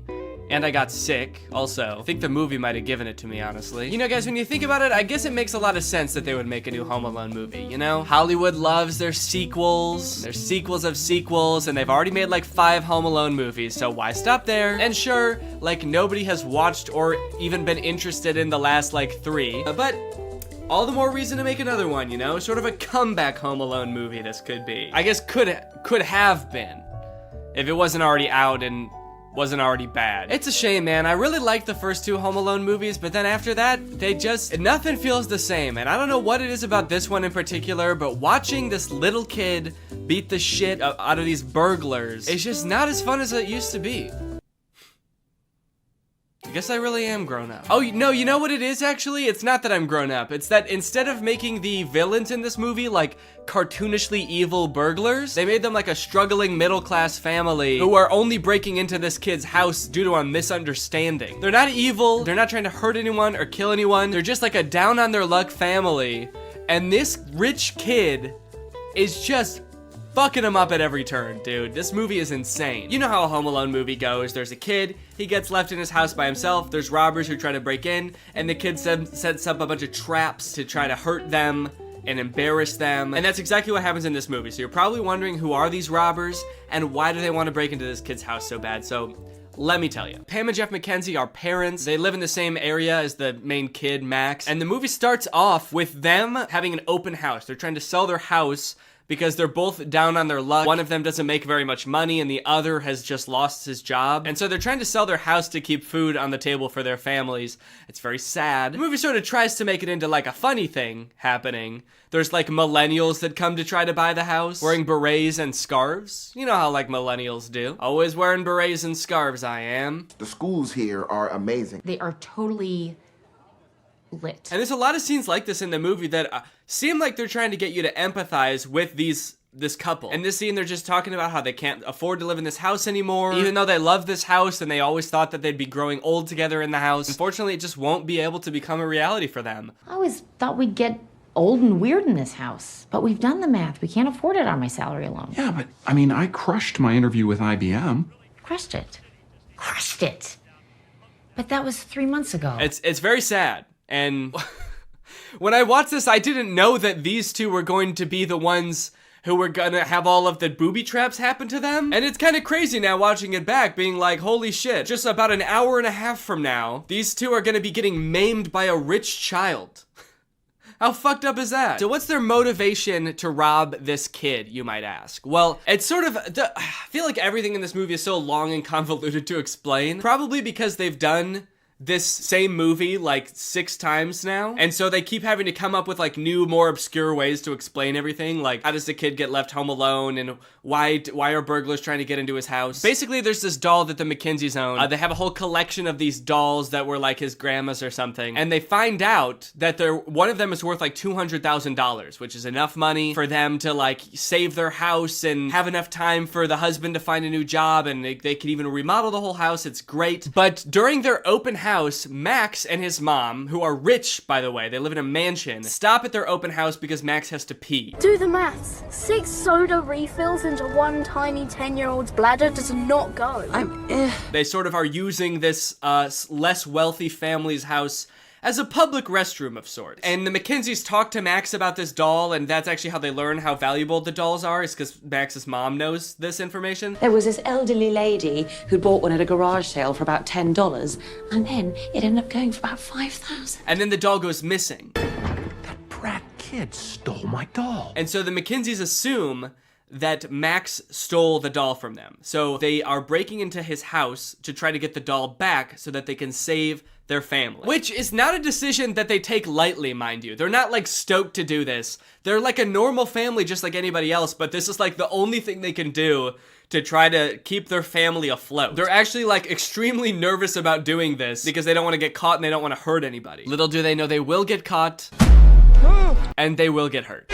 So yeah, in various ways, this movie goes out of its way to show you how nice of people the McKenzies are, how much they don't want to break into this house, but how they're like left no other option. It's like, it's honestly, you gotta kind of respect it in a way. They're like, look how these people, they're so nice, they're so sweet, wouldn't hurt a fly, they just really want to keep their family well-fed and in a nice house. We're gonna fuck with them. We're gonna fuck with them hard, dude. This is like an evil Mr. Beast video. So at first only Jeff is on board, but then this scene happens, and this is what finally gets Pam on board to help out with the robbery as well. You gotta save our house. Seriously, Mom, will you just get the doll? It's just entering, Pam. We have the key. Pam, you have to call me. Hi, Come Gavin and Washington, get me. realtor extraordinaire. No, Fräulein. No! I will, you ugly little boy. Weirdly inspirational music as this woman is having a full meltdown. She's like hallucinating. This is the moment she's realizing she has to do something that is like deeply against her morals just to put food on the table for her family. And the music is just kind of this like inspirational Christmas song. Does not seem like the right tone, but okay. So now you may be wondering, since I brought it up, how does Max... So now you may be wondering how Max gets left home alone. They've done this movie a million times. How can they possibly come up with new ways for a child to be left home alone from a family vacation? Well, the short answer is they basically just, everything is so confusing that they just leave him home. It's confusing for them and it's confusing for us as the audience. They're going on vacation to Japan with a bunch of extended families. So they've got a bunch of families staying at their house. It's very chaotic. It's very hectic. The whole beginning of the movie is just them like rapid fire introducing a bunch of characters that we literally never see again. In all this confusion, the families get split onto 2 different flights to go to Japan. You have split our family onto 2 separate flights. Can you speak up, please? It's very loud in here. And so they can't really keep track very well of who's on which flight. Now, as for how he actually gets left at home, Max is sort of a Scrooge of a child. While Max has like all of his cousins over playing, they're all running through the halls, playing video games, shooting Nerf guns at each other. Max, I guess, is like overwhelmed by all of this and goes to hide in his family's BMW.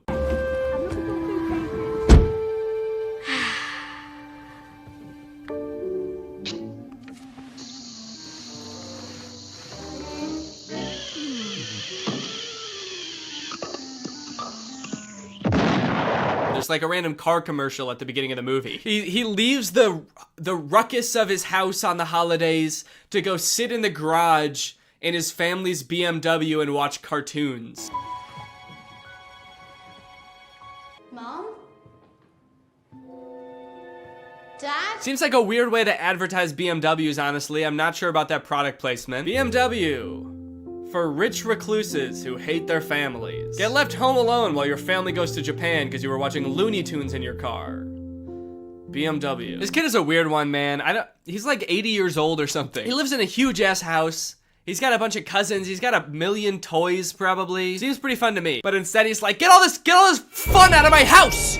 I hate Christmas. I'm gonna go hide in my luxury car and pass out for 12 hours. There are a lot of choices in this movie that make very little sense, and I'm still trying to figure out why they would do these things. This movie looks like weirdly cheap while also having a ton of big celebrities in it. People even I was surprised to see, even after watching a trailer, like Kenan Thompson, Pete Holmes, Ellie Kemper. They have like a ton of big names in this movie, and some of them with like really weirdly small, insignificant parts. Chris Parnell, for example, plays Uncle Stu in this movie, who we see once at the beginning, And then for the rest of the movie, he's shitting. Did Carol leave? Travel safe.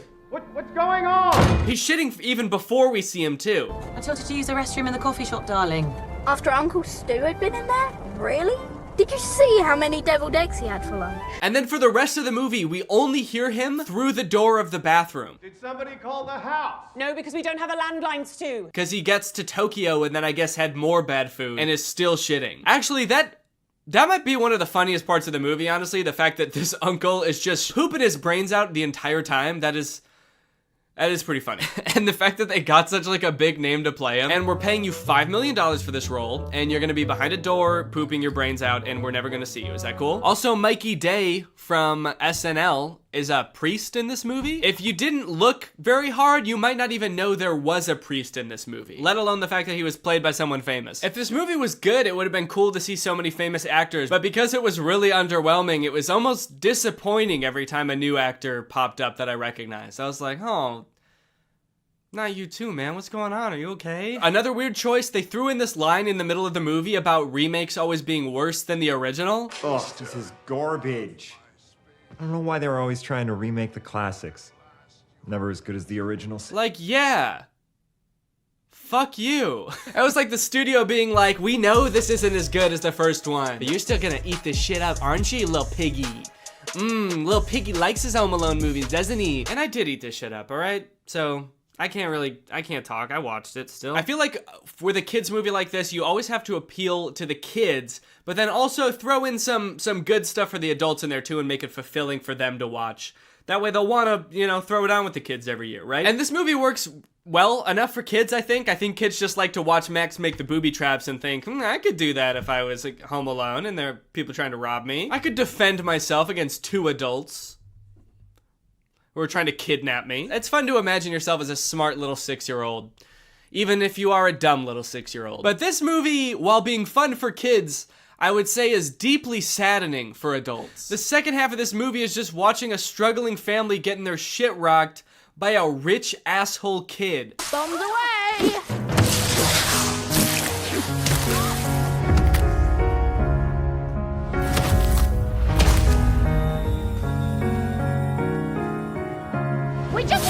He's just not a cool, fun kid. He's a rich asshole who tries to steal from church at one point.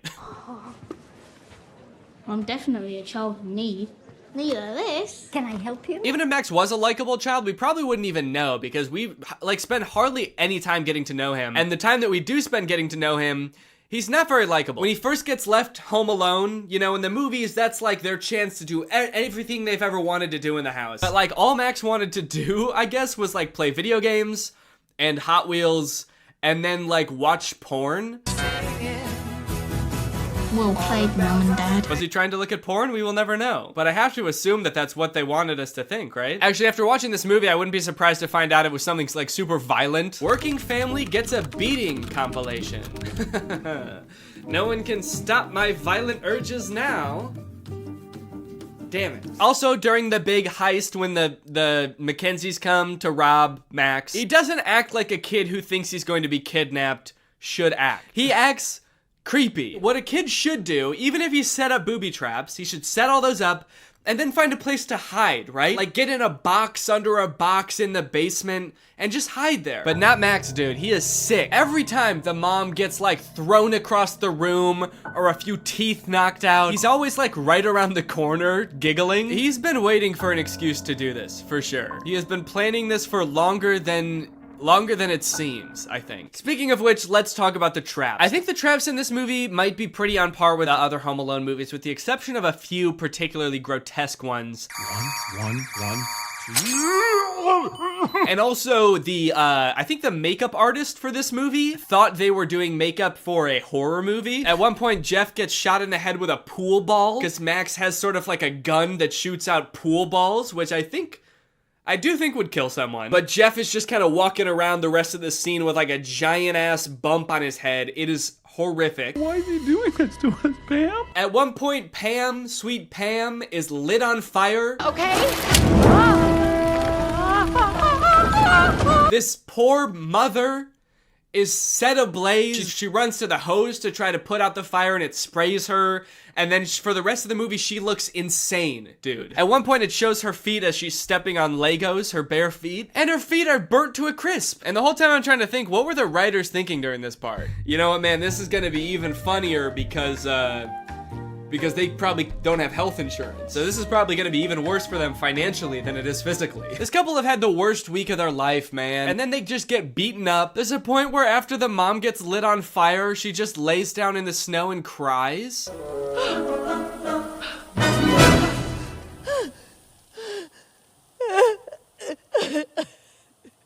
Am I supposed to be laughing right now? This is so sad. The worst booby trap of the whole movie, and probably any Home Alone movie, I feel like has gotta be this one. It is so grotesque. It is honestly scary. This is some horror movie shit right here, okay? Pam thinks that Max has just run up into the attic, so she goes to pull down, like, the ladder that leads to the attic, and instead she's greeted with a Nerf gun that shoots out Nerf darts with push pins sticking out the front.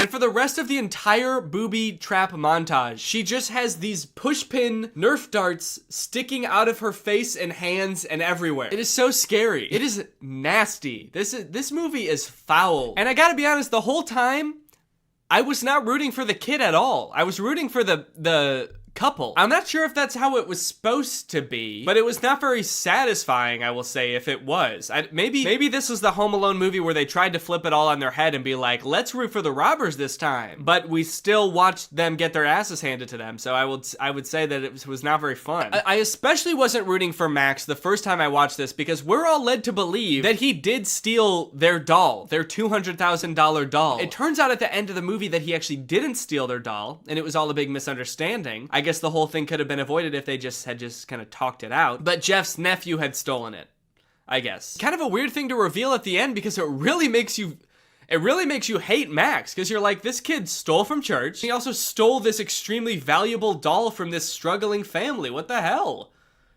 I hate this kid. Anyway, that's pretty much the end of the movie. They get the doll back and they sell it, and then they can live in their house happily ever after. And yeah, that's the end of the movie. Now it's time to talk about our sponsor, ExpressVPN. This video has been sponsored by ExpressVPN. Guys, if you're using the internet without ExpressVPN on your computer or your phone, you're missing out. You're not getting the full experience because ExpressVPN unlocks so many possibilities while keeping you safe. Because while ExpressVPN sends all of your data through a secure encrypted tunnel, keeping your data safe from like hackers and your ISP and advertisers, it can also help you unlock a bunch of content that you didn't even know was there. For example, did you know that some Netflix libraries in other countries have nearly twice as many Oscar award-winning titles than in the US? So just saying, if you download ExpressVPN and change your server location to a different country, your Netflix is gonna be crazy. I have ExpressVPN on pretty much every device I own that can have ExpressVPN. I've got it on my laptop, I've got it on my phone, and I've used it to watch many a Netflix title that are not available in the US. Harry Potter, for example. You bet your boys watched it on Netflix. I'd like to see you try to do that.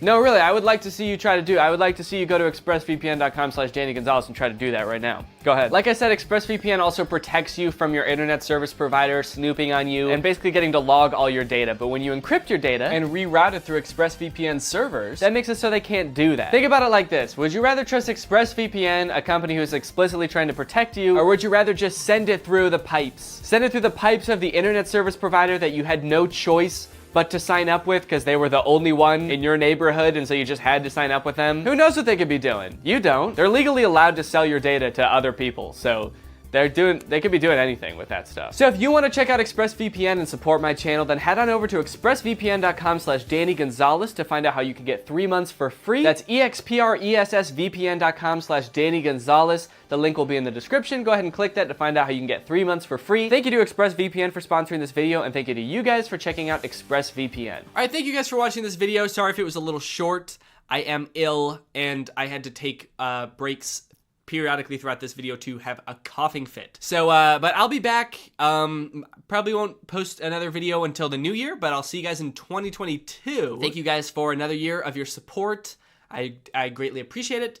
and I want to kiss you, and bye-bye. Hello, Greg. Why are movie studios making bad movies on purpose? I swear to God they are. I'm sure most of us by now have seen clips from the new Pinocchio movie. Father, when can I leave to be on my own? And that had me pretty skeptical, honestly. You're trying to tell me they made it and they were like, the main selling point of this movie is that it will be good? No chance. And now I've recently seen people talking about this movie, Marmaduke. It's about a cartoon dog, voiced by Pete Davidson. It has 0% on Rotten Tomatoes. I've watched it, and it is in fact the worst movie you'll see this year. And it just really seems like they're trying to make bad movies on purpose. This movie is just heinous. It feels like Netflix just like fed an AI a bunch of scripts of bad movies until it spat out Marmaduke. This movie is not good at all. I think it has 0 redeeming qualities, actually. There's nothing good in this movie. I would even give it a negative score if I could. I like that I said that as if there's something stopping me. I'm my own entity. I'm not limited. I don't have a boss telling me I have to give it a positive score. I'm gonna give it a -6 out of 10.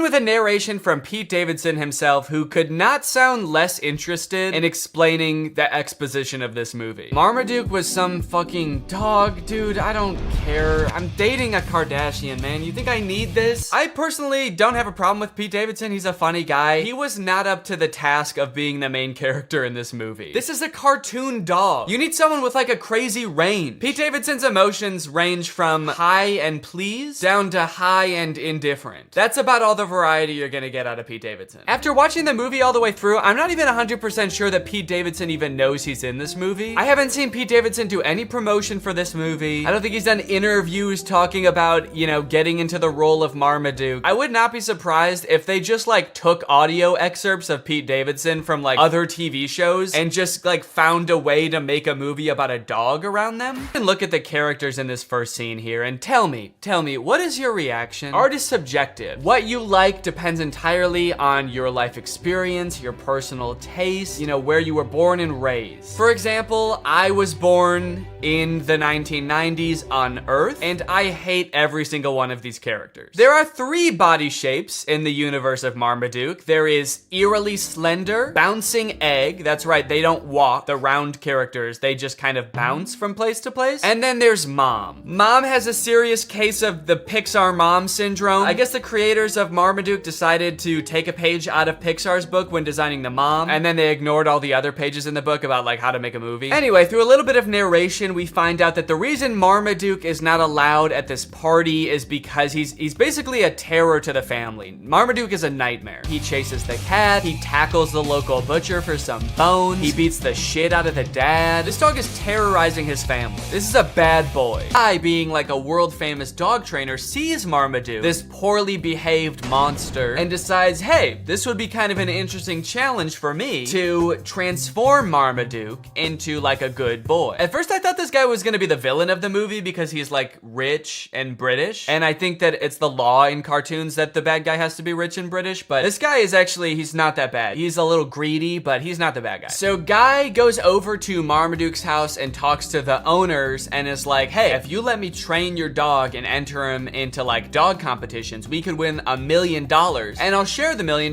with you, which is actually a very nice thing for a rich British man to do in a cartoon. The family says yes, so Marmaduke gets to train with this experienced, highly awarded, rich and famous dog trainer, and they start training right away. Or actually, sorry, Marmaduke doesn't want to train at all, so the trainer starts beating the shit out of Marmaduke. That's enough for today. That's enough for today? You didn't do anything. You just hurt a dog. You didn't teach him any tricks. He doesn't even know how to sit. All right, the first trick we're gonna learn today is how to dodge a punch. Okay, it looks like you didn't get it today, but we'll try again tomorrow, okay, buddy? Anyway, I guess after showing Marmaduke how violent he is and all of his like cool martial arts skills, Marmaduke is like, wait, actually maybe I do want to get trained by this guy. And they make it seem like it's because like Marmaduke is so impressed. I personally think it's because Marmaduke is so scared. He does agree to finally be trained, so cue Marmaduke getting trained montage. Or sorry, Marmaduke getting tortured montage.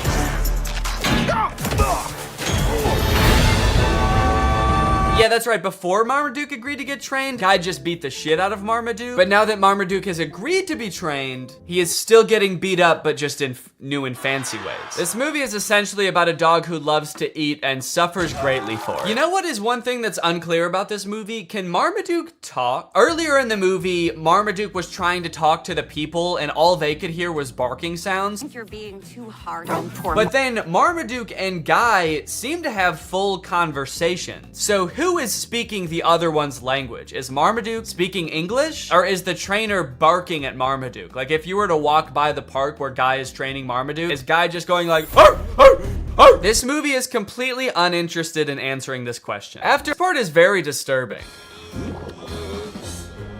Oh, Marmaduke, you idiot! How are you gonna perform, dude? How are you gonna compete? You can't even walk. This is where the movie gets gross. The sound effects of his like gurgling belly make me want to throw up.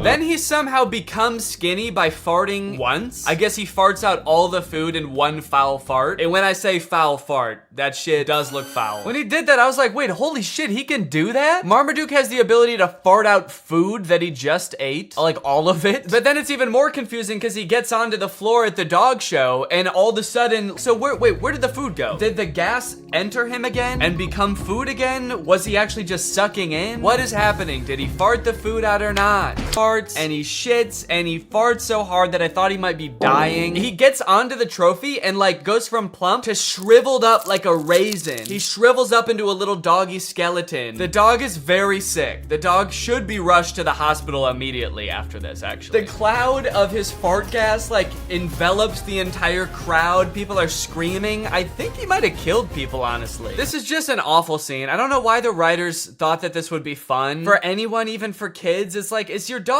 pooping in the wrong spot ever that funny? I don't think I've ever like come home and my dog is like pooped somewhere she wasn't supposed to and been like, that's hilarious. That's actually good one, Sunday. Dude, you fucking killed it. I should be mad, but that's actually mad funny. To be fair, if I did have like a comically big trophy in my house and I came home and the dog had pooped in the trophy, that actually might be kind of funny. But not if she was also like sitting on top of the trophy as like a shriveled up skeleton and my house was full of noxious gas. That was a disgrace. It was getting kind of dark. This is a really somber, like, middle section of a children's movie. He's not a loser! It just turns into Marriage Story. Marmaduke is a Great Dane! Then come to find out that the trainer has actually billed them for all of the training, and it's like a shit ton of money. They go through the list, and it rolls by in this like Star Wars style credit roll, and it's meant to fly by really fast so you can't read anything, but I paused it just to like look through what some of it is. Some of the items on this list are more than the $1 million they would have won at the final dog show. There's things for $29,000, $35,000, $1.4 million. Also kind of a funny detail, the writers I guess couldn't come up with enough things to actually make the list that long, so they just literally copied and pasted the same chunk over and over. So if you just play it, you'll see like the same thing worth $1.5 million over and over in this list, and it's like you couldn't just keep coming up with different numbers at least? You are not a champion. So Marmaduke is like, you know what, screw it, I don't need you, and he decides to set off on a journey to show him what a real champion can do. He runs to China, and then he runs to Egypt, and then he swims in the ocean, and then he goes home. And I guess that's pretty much all the training he needs. I don't know why he is still so focused on the dog show after that. Marmaduke's like, yeah, I climbed to the top of Mount Everest and then swam to the bottom of the ocean so that I could hopefully compete in an obedience competition at a regional level. I hope that I do okay. It's like, no, all of the things you did just then are like infinitely more impressive than a dog show. At least that's what I thought until we get to the dog show and we see what other dogs do during the talent portion.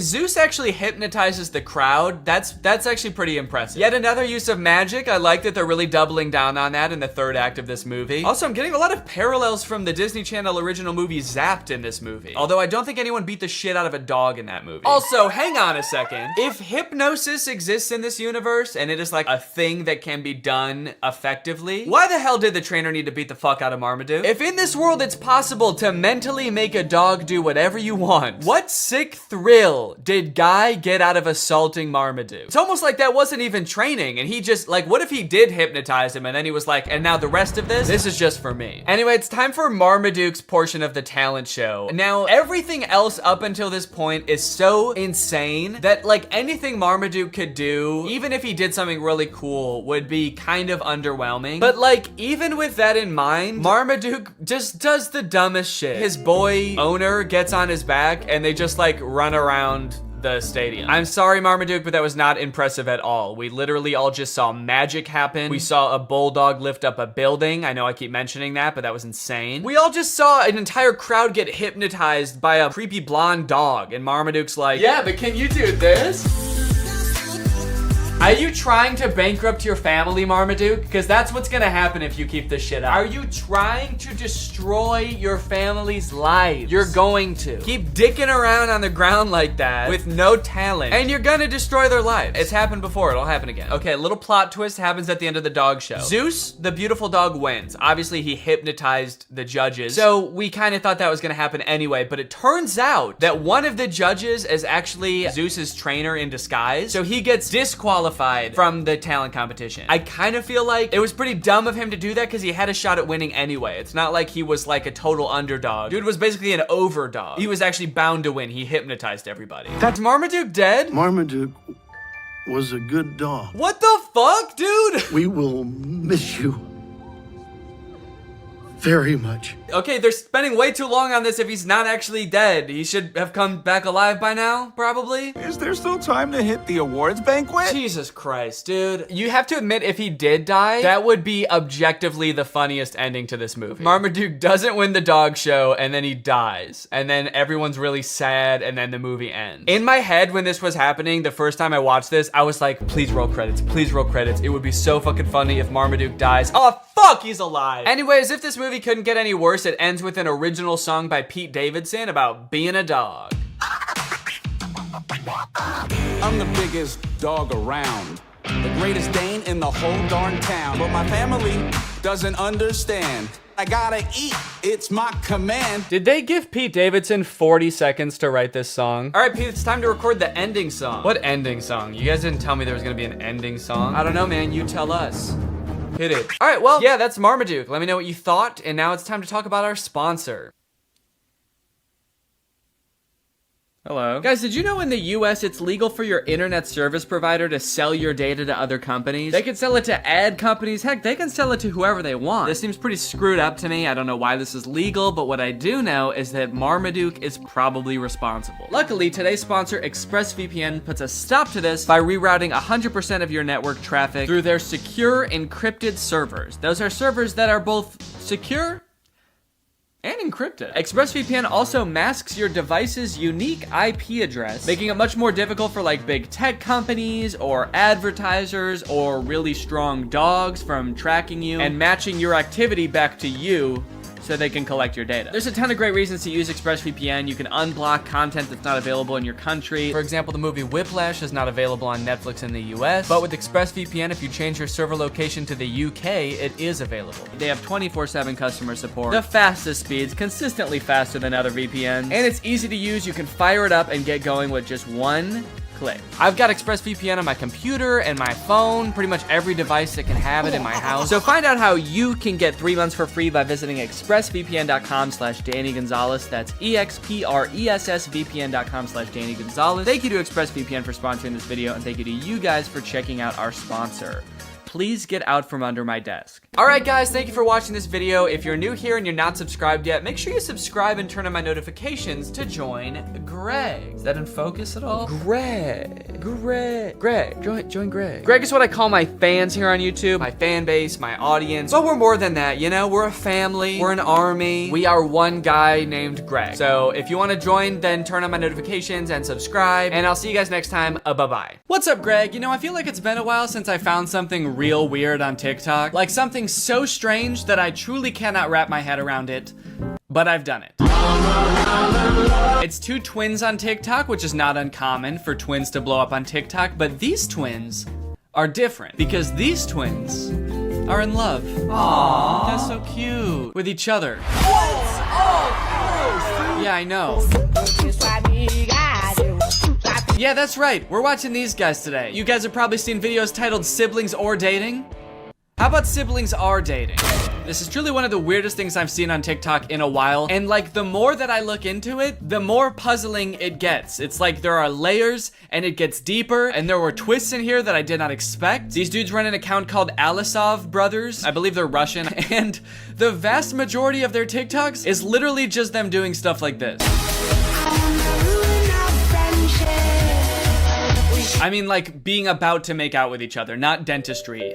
Most of their TikToks are not about being dentists. Although they do have, like, a surprising amount. I feel like they have, like, 10 TikToks in this dentist chair. I don't know if they own a dentist business on the side. That is not clear to me. These dudes heard that self-care was important and took it so literally. This dude has his literal self cleaning his teeth and borderline making love to him. But this is, like, their thing. They have so many TikToks where it's like music playing, and then at the end they just kind of like grab each other's faces and just like breathe into each other's faces. Oh,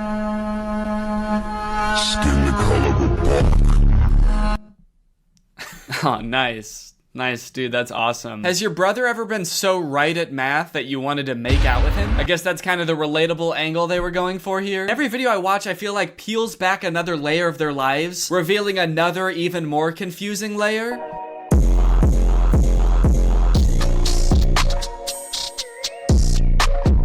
Totally indifferent to getting married, to literally the biggest day of your life, just so nonchalant. He became very nonchalant on his wedding day. And then at the end they hug? Seems like this is like the one time in most people's lives it's like the most acceptable to kiss in public would be on your wedding day. Or like suck each other's souls out or whatever they do in all their other videos. The old Machine Gun Kelly. But why are they so indifferent to their wedding? I know it's a fake wedding, but like, come on, dude. Act a little bit enthusiastic. You're getting married. To your brother. Actually, maybe it is kind of baller. Maybe it is kind of cool. It's the ultimate baller move to do literally the most insane shit ever, like marry your twin brother and not give a fuck about it at all. Just another day getting married to my twin brother. Nothing weird going on here. Just gonna give him a hug. We're getting married in front of a castle. This is our castle, by the way. We are Russian royalty, as a matter of fact. Is this like a wedding venue or is this their castle? Are these guys Russian royalty? I've heard that royal families can be pretty inbred, so honestly, I would believe it. I think that marrying your twin brother is literally keeping your genes as pure as humanly possible. If they could have a baby, it would just be them again. Uh-oh. What? People. Oh no, people. Oh no, people are gonna see us almost kiss. No! Okay, thank you. I appreciate the modesty. I'm right here. Thank you for once looking at the camera and realizing what you're doing is insanely weird. Thank you. Yeah, I don't know. This TikTok to me seems a little bit hard to swallow. I'm gonna call BS on the entire premise of this TikTok. As if these dudes are bashful or modest in the slightest. These dudes have a TikTok account with 2 million followers that is centered around these two brothers who want to have sex with each other all the time. I don't think that if they were gonna kiss and they saw someone watching, they would stop. They'd probably be like, oh yeah, come here. Oh shit, someone's watching us. Hell yeah, dude, let's traumatize this guy.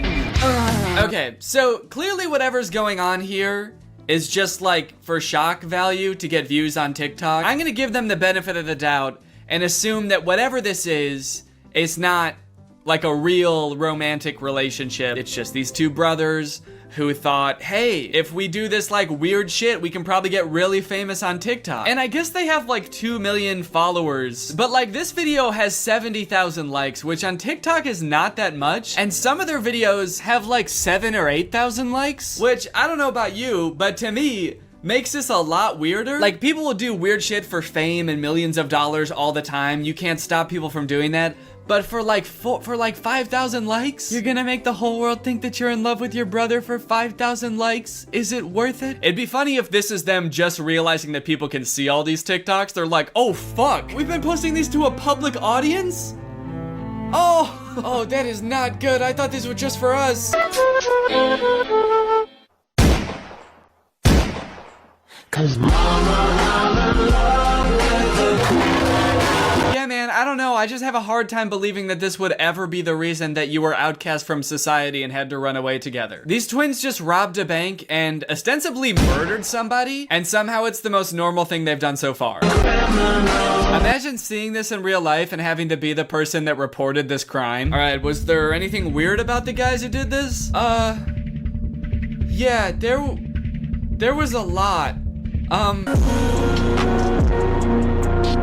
Oh no, is this another set of twins? No! What are they gonna do? Oh man. Oh no. Those poor girls. They're probably acting in this TikTok, but I think the idea of them being so genuinely mortified about what's going on in front of them, is actually very realistic. I wonder who these girls are. How did they get them in on this? It's actually kind of weird because they're not tagged in the video. So I'm kind of worried that they're just like regular twins, like civilian twins, not influencers at all. How did they get roped into this? Hey, we noticed you guys are twins. So are we. We have like 2 million followers on TikTok. Do you guys want to be in a video with us? Oh, yeah, that's awesome. That sounds fun. What kind of videos do you guys make? Oh, just pretty standard TikTok stuff. We do like dancing, pranks, silly comedy skits, challenges, making out with each other. We want to make out with each other so bad, but we never get to. We're two horny twins that just want to kiss, but we can't. Two poor twins go back to their job the next day and their coworker's like, hey, are you guys okay? You're both acting really weird today. Did something happen? I guess it just goes to show that you never really know what someone's going through. It could be this. Do you think that the guy twins are kind of like looking at the girl twins wondering like, what are they doing? Why aren't they making out? Do these girls not know that this is what twins do when your other twin is tied up and he's got no choice? You put his arms around you and you breathe him. You breathe the poor guy. One thing that I think is really funny about these guys is that on their Instagram, they have a business email in their bio. What company would ever want to sponsor two incestuous twins? What kind of business inquiries do they think they're gonna get? I just imagine these guys going to their manager and being like, hey, do we have any new brand opportunities? And he's like, yeah, actually, we've got 7,000 emails from people offering to pay you to stop posting forever. Oh, that's kind of weird. So that many like individual people want. No, it's companies. They're literal companies that want to pay you to stop posting. Big ones too. McDonald's, Coca-Cola. They're willing to put a lot of money into getting you guys to stop. I actually went through their profile a bit and I did find one post that I think is sponsored. It doesn't say hashtag ad, but it says products used in this video, and it's tagging this company at 7 days. And it's an ad for a makeup company. Kind of an odd collab. I don't really know how that fits the theme of the account. I guess it could be for people who are in a relationship with someone that doesn't look exactly like them. And so maybe you can use this makeup to make them look more like you or something. I'm not really sure. So not every one of these guys' TikToks is about them wanting to kiss each other or like rub up on each other. They do have a couple of like normal TikTok content, which I feel like given all the other stuff is even weirder. Like you can't just post a normal TikTok and act like all of that stuff it didn't also happen. You'd think that being an incestuous twin would be enough for the TikTok algorithm, but I guess not. Even these guys have to, you know, branch out and diversify. I guess it goes to show how hard being a creator really is. They've got this prank video where one of the twins puts on like a scissor headband and then rubs fake blood all over him. And his twin brother comes in and they both faint. My favorite part about this TikTok is that when they both fall over, you can see a mirror in the background and there's just like a guy sitting in a chair helping film, I guess. I'd like to imagine that that guy sitting in the camera is actually their third twin, or their triplet, I guess. He's their brother also, but he never gets to be in them. He's like in charge of setting up the camera and everything. And every time he sets up the camera for a video, he's like, hey guys, I had an idea for a video. What if this time you guys want to make out with me? And the other two brothers are like, ugh, gross, dude, that's disgusting. You're our brother. They've got another TikTok where this dude does the exact same prank again, but with this like eyeball sticking out of the head device, which is absolutely grotesque, I must add. And it's interesting because this time just one of the twins faints. I guess the pranker is getting a little bit used to it, but I got a feel for the twin being pranked. I mean, this would be a lot to walk in on. Walking in and seeing your brother, like literally with his eyeball hanging out, yeah, I would faint too. I would be horrified. I really feel for this guy. Plus, that's not just his brother, you know? That's his husband. Honestly, I haven't watched all their TikToks. There could be some other weird twist like this is also his dad or some shit. I'm hesitant to try to box them into any kind of like nuclear family that we would all be used to. I don't know what's going on with them at all. They've also got dance videos, which get pretty spicy.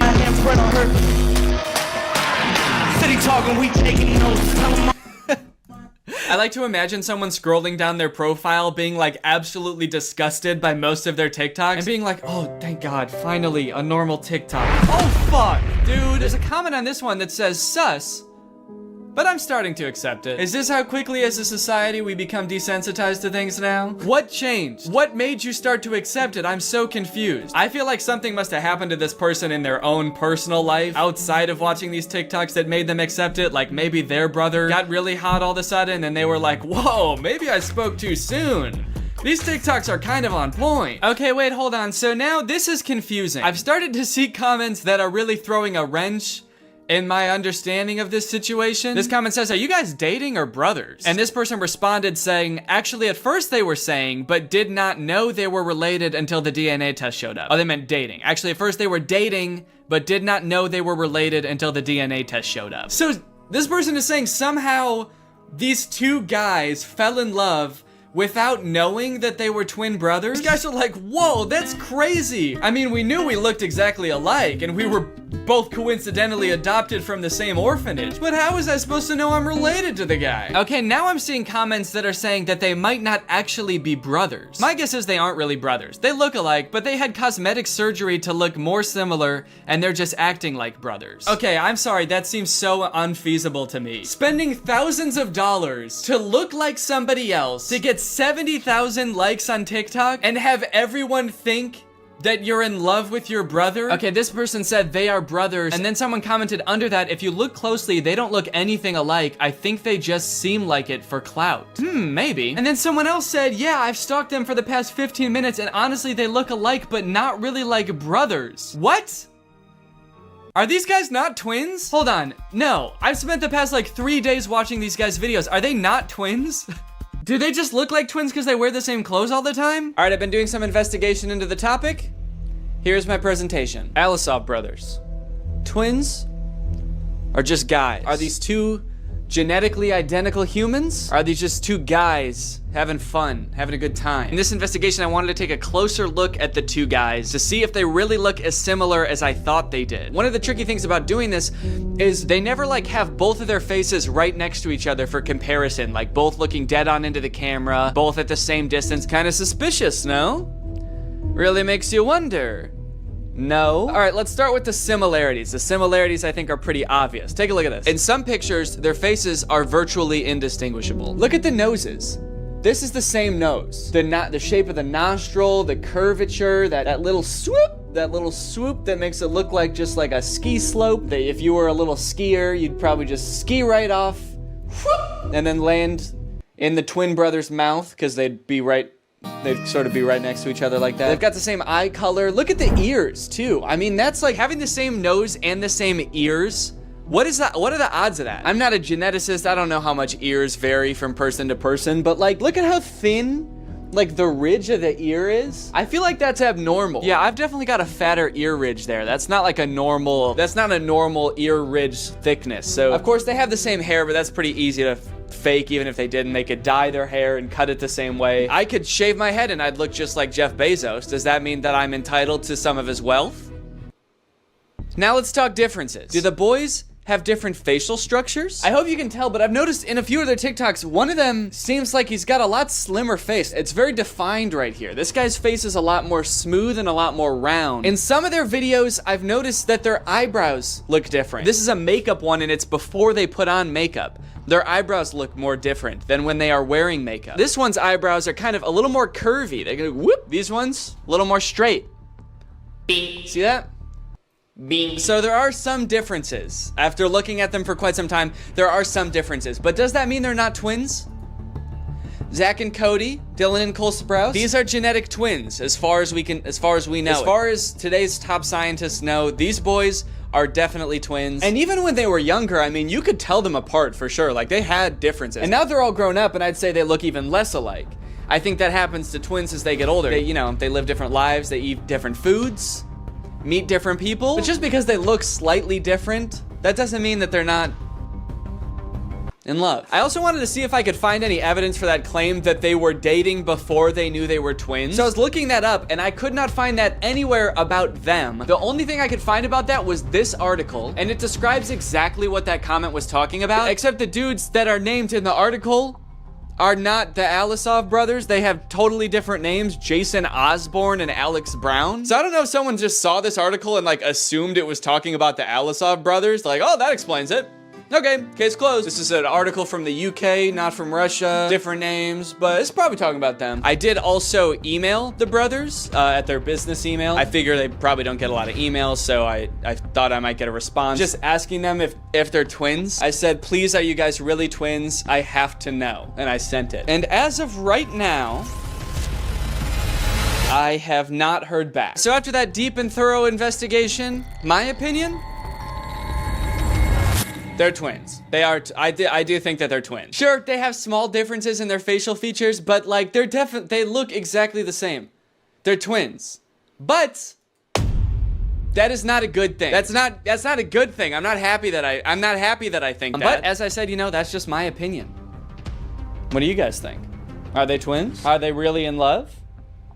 Let me know. This video has been sponsored by ExpressVPN. Yes! Guys, there's lots of fun things to do on the internet. Playing games with your friends, sending emails to your friends, video chatting with your friends. But you know what's not fun? The fact that ISPs can see everything that you're doing when you're online, and they can even legally sell it to other companies. That is one reason to use ExpressVPN. ExpressVPN basically sends all of your data through a secure tunnel so that your internet service provider and online advertisers can't track what you're doing and sell it to people. I use ExpressVPN all the time. I've got it on my laptop and my desktop and my phone. But not only does ExpressVPN keep you safe when you're doing some of your favorite activities online, it also unlocks new activities, like more things to watch. For example, Donald Glover's masterpiece of a show, Atlanta, is not available on Netflix in the US, but it is available on Netflix in Brazil. So if you want to watch Atlanta on Netflix, you could do two things. You could move to Brazil, or you could just install ExpressVPN, change your server location to Brazil,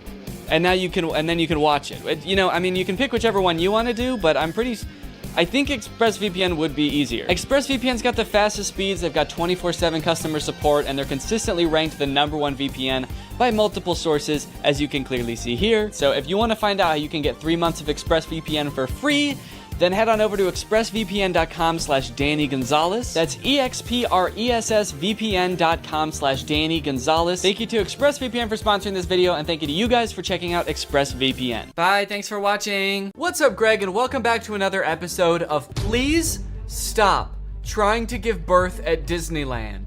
Please. Did you guys know about this? I just found out this is a thing. Women are trying to give birth at Disneyland in order to get a free lifetime pass. Don't do that. As I'm sure you guys are aware, because Disney is such a huge company with so many adoring fans, and they're, you know, people love going to Disneyland, there are a ton of like urban legends and lore surrounding the Disney parks. You guys may have heard of some of the more outlandish ones. Like there's one that like Walt Disney's head is like frozen and buried somewhere at Disneyland or something, or like it's like Buzz Lightyear's head on the Toy Story ride or something like that. But today I wanted to sort of dive into some of the urban legends surrounding the Disney parks. Mostly the strange things that Disney adults do at the Disney parks. Although some of these things are so weird that I hesitate to call these people Disney adults, some of these things are a little extreme. Kind of feel like I should call them something else. These people are like Disney extremists or something, I don't know. The first one, like I said, women flock to Disneyland to give birth and get a lifetime free ticket, which is such a bad idea on its face. Like, please give birth in a hospital, give birth where there are like medical professionals around and not like a chipmunk. And the worst part of it is obviously this perk is an urban myth and does not exist. This is not a real thing. Laboring women have shown up at Disneyland in the hope that their bub will be born there and get a lifetime free ticket. But guess what? That perk is an urban myth and does not exist. Important to note, this article is Australian. That's why they're calling the baby bub. They're talking about a baby there. They're not talking about like a bottle of champagne or something. I'm going to Disneyland and giving birth to that bubbly dude, which is also what I call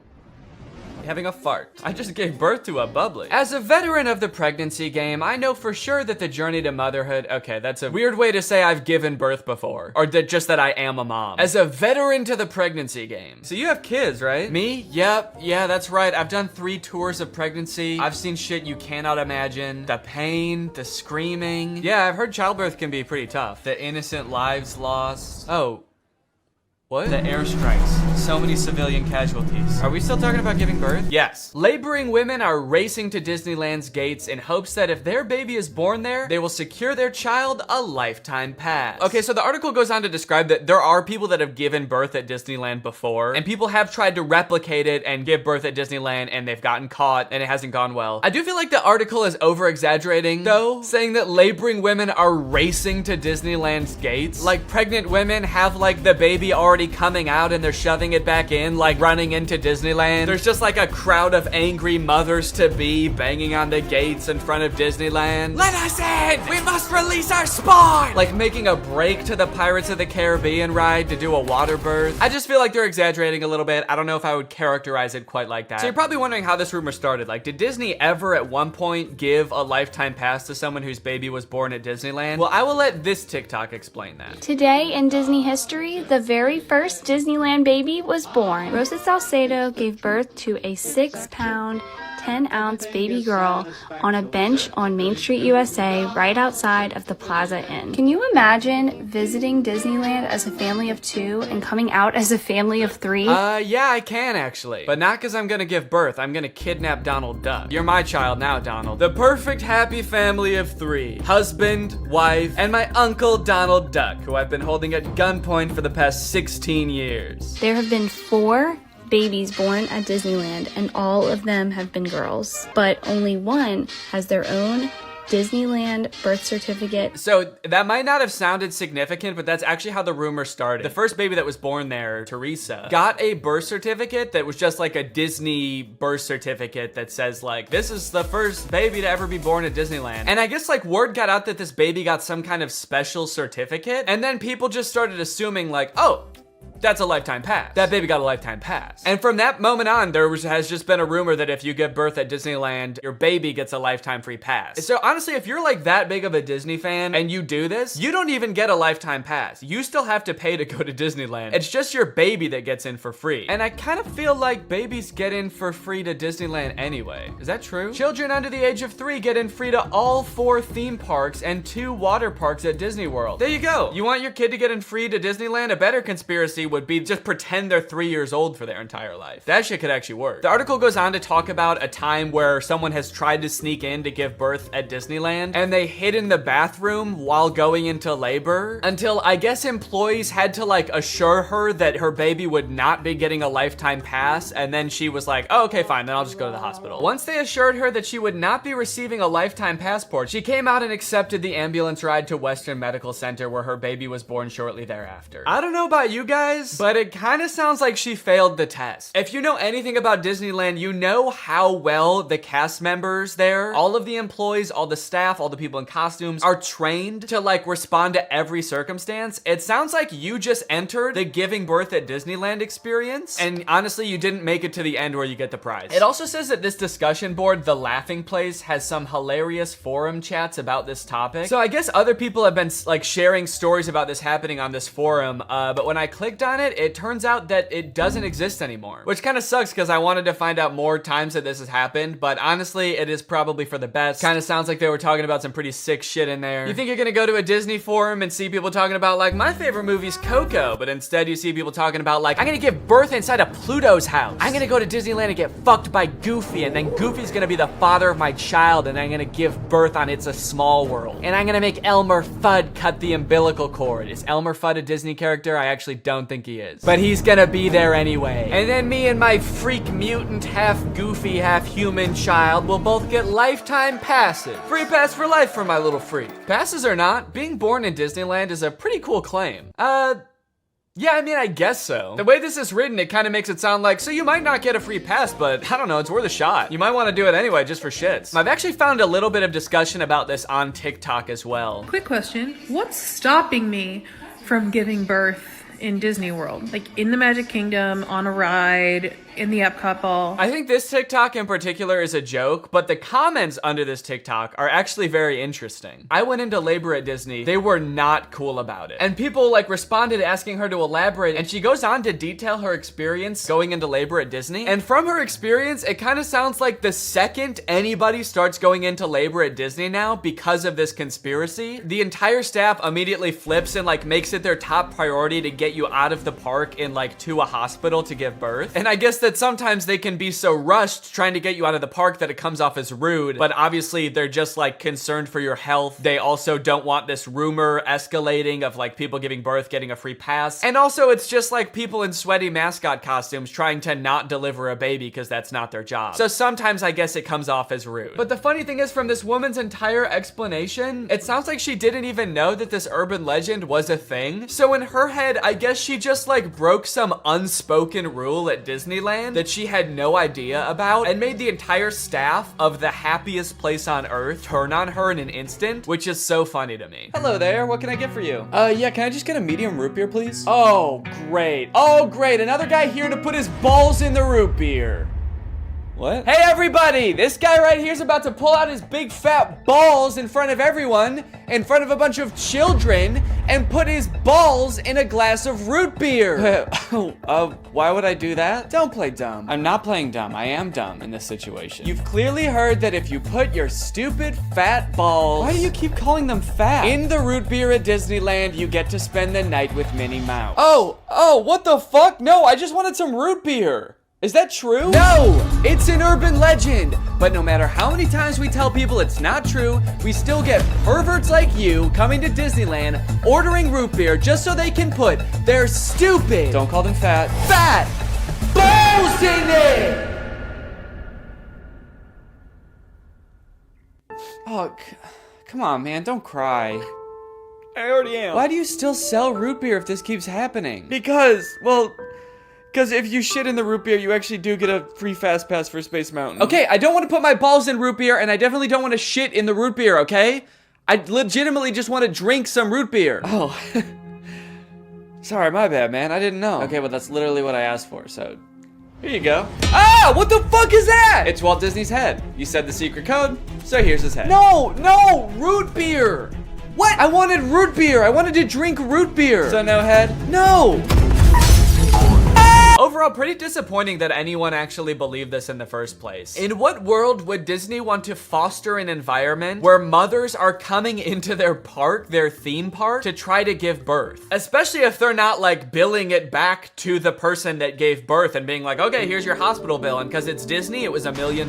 Now, by now, it should be no surprise to you that there are some people in this world that want to spend every waking moment of their lives at Disneyland, especially their most precious moments in life, which is why you can also get married at Disneyland. Let's take a look at some of the craziest places you can get married at Disney World. Starting at $12,000, you can get married at the Haunted Mansion in Disney World. But just like expecting mothers trying to sneak into the bathroom to pop out a quick person, couples are of course also trying to cheat the system and avoid paying to have their wedding at Disney. So they'll just like sneak in with like themselves, maybe a couple family members and an officiant, and just like have the wedding in like a somewhat secluded area of the park. Here we have an article that details a San Diego couple sharing their secret Disneyland wedding story. Not many people can say they secretly got married in Disneyland's Sleeping Beauty Castle. 2 years ago, Gabriel and Andrea had been saving up for their dream wedding at Disneyland. However, when they began looking for wedding options at the park, the couple said that the cheapest option was $12,000. Instead, they decided to spend their life savings on a house. Great move, honestly. No complaints so far. That's a very wise choice. So Gabriel and Andrea decided to have a secret wedding at Disneyland. The couple gathered Gabriel's oldest daughter, an ordained minister, a witness, and packed their bags, heading for Disneyland for what they called a guerrilla-style wedding. Now, I don't know much about weddings. I've only had one, but I do know that you don't generally want to have them guerrilla style. Like when we were planning our wedding, that word almost never came up, I don't think. Just imagining them describing their wedding afterwards, like, yeah, it was so romantic. We hid in the bushes for 8 hours in the hot Florida sun wearing camo paint, waiting for the crowds to die down. You know, just sort of waiting out the crowds and the gunshots, the airstrikes. Airstrikes? Then we popped out and I said I do.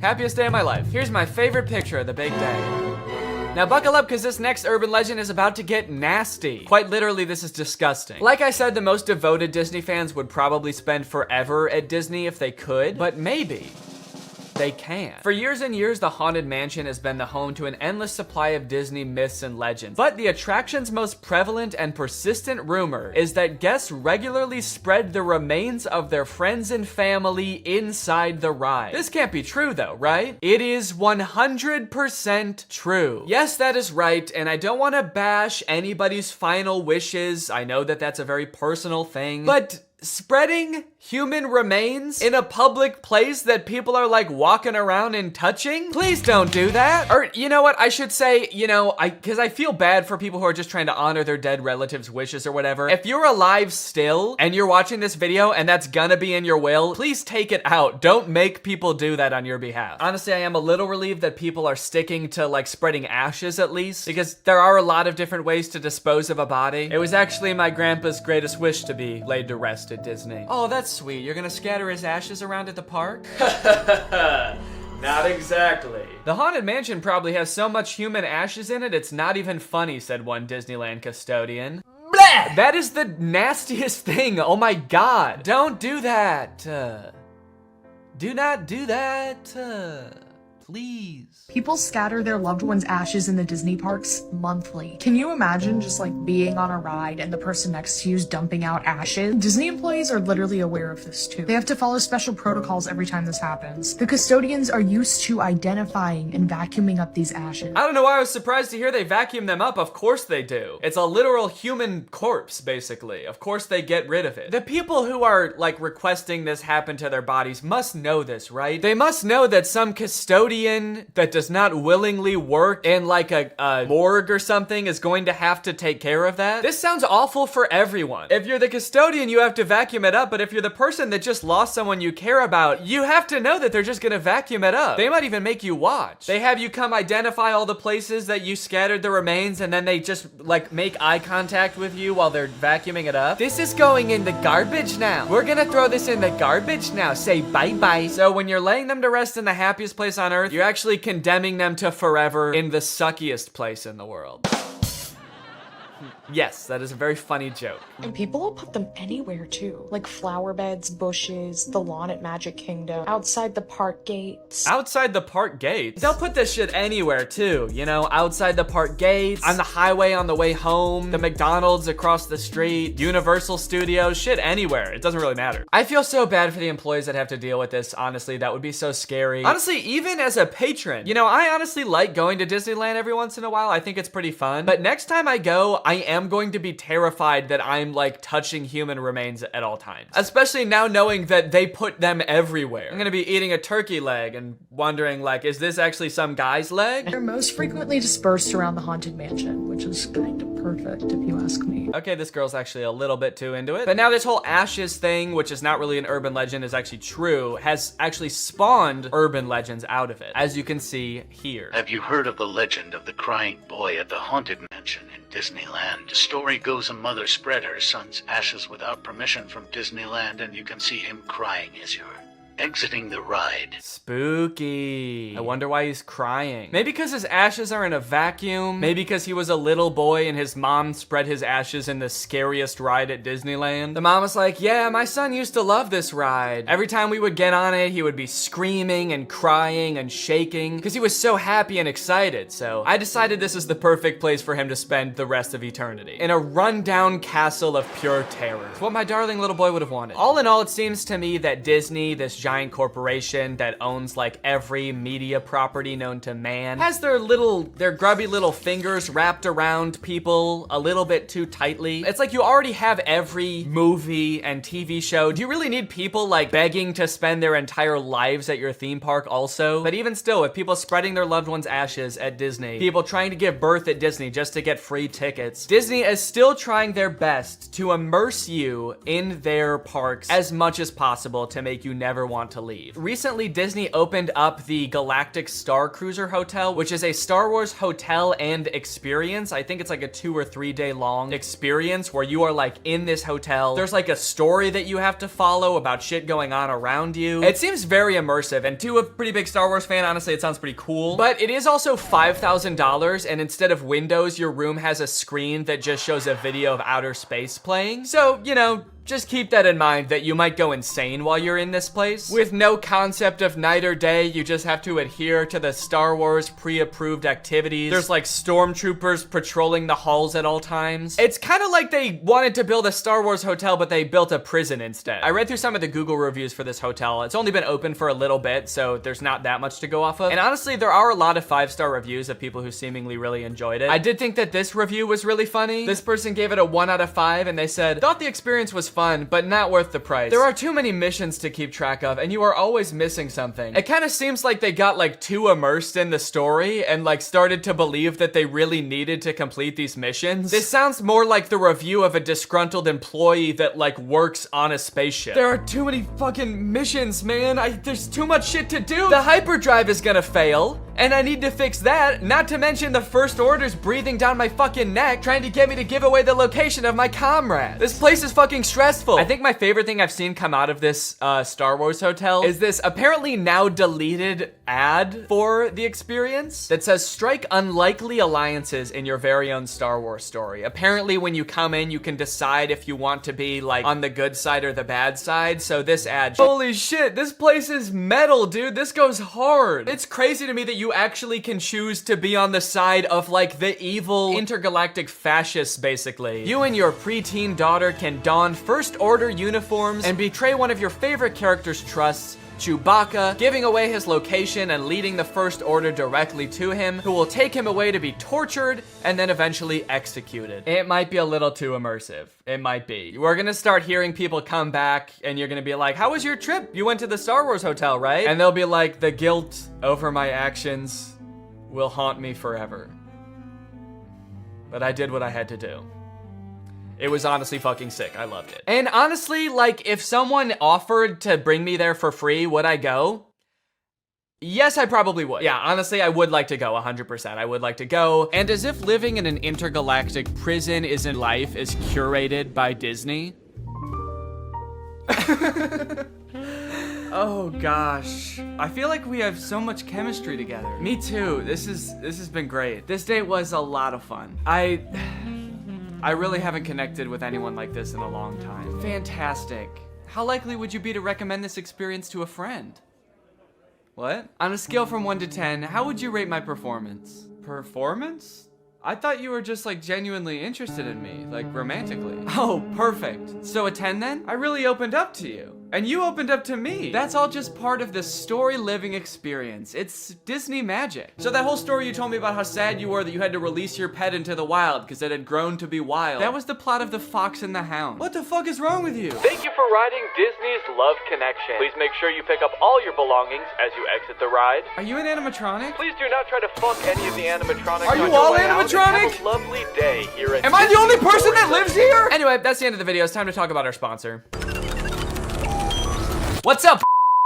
It's me, a hacker, and I'm so excited to steal your data because you don't have today's sponsor, ExpressVPN. You see, sending data over an unencrypted network is a lot like sending a postcard. There's no envelope to cover up your info and protect your sacred message. So any old creep with a little bit of basic computer knowledge and a little bit of free time can come along and check out all of your private information. I'm talking passwords, financial details, hell, emails. I'm gonna look at all of it. I'm doing it right now. Hey guys, I was just kidding. It's just me, Danny. I wasn't kidding about most of it actually. Just the part about me being a hacker, but the rest of it is true. Oh, there's not enough light on my face now. Can I just sort of illuminate my face with this? Luckily, today's sponsor, ExpressVPN, is here to help. Because ExpressVPN encrypts all of your network data with their best-in-class encryption. It would literally take a hacker using a supercomputer billions of years to crack this encryption. ExpressVPN has the fastest speeds out there. They've got 24/7 customer support, and ExpressVPN is extremely easy to use. You can fire it up and get connected with just one click. I've got ExpressVPN on every device that can have it, just to have a little bit of extra peace of mind when I'm out and about, especially on public Wi-Fi. So if you want to find out how you can get 3 months of ExpressVPN for free, then head on over to the link in the description. That's expressvpn.com/Danny Gonzalez. That's expressvpn.com/Danny Gonzalez. Thank you, ExpressVPN, so much for keeping us safe, but also sponsoring this video. Thank you to you guys for checking out ExpressVPN. When you click on the link, it really helps to support my channel, so thank you for that. All right, thank you guys for watching this video. I hope you enjoyed it. If you're new here and you're not subscribed yet, make sure you subscribe and turn on my notifications to join Greg. Greg is what I call my army here on YouTube. We are a ruthless army whose violence and terror knows no bounds. Please subscribe and turn on my notifications to join, and I will see you next time. Bye-bye. Hello, Greg. Well, guys, I've got some interesting content for you today, as usual. I found a very curious case that I would like your opinion on, but I don't want to give anything away just yet. I just want you to watch the first couple TikToks, and then I will sort of explain what's going on, okay? So this is the first TikTok I saw of this guy. His name is Dustin Tyler. It says, drink a bucket of bleach or date Selena Gomez again. Let's see what he says. So yeah, deeply personal thing to post on TikTok, I feel like. I didn't know who this guy is when I first saw this TikTok, so I was just very confused. I was like, did this guy date Selena Gomez? It says again. It's not just some guy speculating, like, I probably wouldn't like dating Selena Gomez, so yeah, I'll take the bleach. So then he made another video responding to this comment. It says, is he making fun of Bryce Hall, or, and I don't know what that's referring to. I don't know if Bryce Hall said that he liked Selena Gomez or dated her or something, but this just provides a little more insight into the relationship that this guy had with Selena Gomez. Nah, I'm not making fun of Bryce Hall. Him and I are nothing alike. See, he has to make stories up that he was with Selena Gomez. Me, I actually was. And then I friend zoned her, and then I broke her little heart. Again, a very mean tone to the video, condescending to this person who is just genuinely asking a question, but gives a lot of insight into his alleged relationship with Selena Gomez. And then I friend zoned her, and then I broke her little heart. I am curious about the details of the story though, because just the order of events is kind of weird to me, the way he laid it out. He says, I was with Selena Gomez, and then I friend-zoned her, and then I broke her little heart. He says that things happened in that order. Usually, you don't start dating someone and then friend-zone them. Usually when guys talk about getting friend-zoned, it's like they're talking to this girl, and then she reveals that she sees them as more like friends. This guy's saying, we were dating. They could have been dating for like 3 years, and then he turns to her and he's like, you know, I really see you like a sister. The best sister I ever had. So he says he dated her and then friend-zoned her and then broke her heart. So he like friend-zoned her, broke things off with her, and then he broke her heart. What did he do? I dated her, I friend-zoned her, and then I killed her hamster. Just straight up stepped on it. This was years later, by the way. Anyway, by now you're probably wondering, who the hell is this guy? Is this Justin Bieber? Because I know they dated. That's what I thought at first. I thought, is this what Justin Bieber looks like now? But no, this guy's name is Dustin Tyler. And I scrolled through his page to try to figure out who this guy is, and here's what I came up with. It's coming soon, but just like Oklahoma, mine is coming sooner.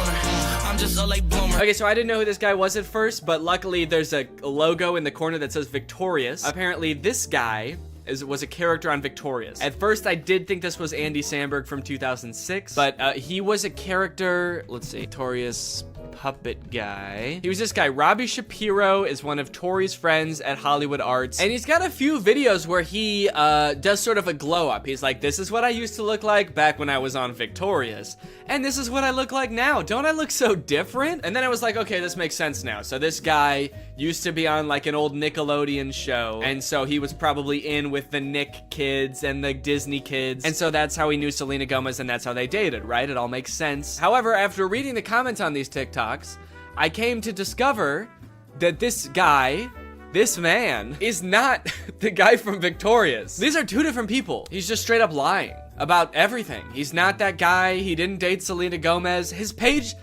is full of lies. And to be honest, he's not lying very well, mind you, because the actual guy from Victorious, his name is Matt Bennett, and he has a TikTok account, and if you wanted to pretend to be him, you could at least make your name on TikTok Matt Bennett. I think that would make people believe you a lot more if you really wanted to trick people. But he didn't. He just made he just kept his real name. Dustin Tyler That's me. Please don't Google my name. So this dude's whole thing, apparently, is just like making shit up on TikTok and then hoping it goes viral because people are kind of like, whoa, you used to be the guy from Victorious? Or whoa, you used to date Selena Gomez? And now you'd rather kill yourself than date her again? That's crazy. It's also funny now that he says that he friend zones Selena Gomez, because that would imply that like they are now friends, you know? And this is a pretty fucked up thing to say about your friend. Date Selena Gomez again, dude? Oh, that's disgusting, dude. That fucking, I hate that girl. I hate her. I would not touch her with a 10-foot pole. She's crazy. And she's my best friend. But again, it turns out that he did not friend zone her at all. Maybe he stranger zoned her. He friend zoned her so hard that they don't even know each other.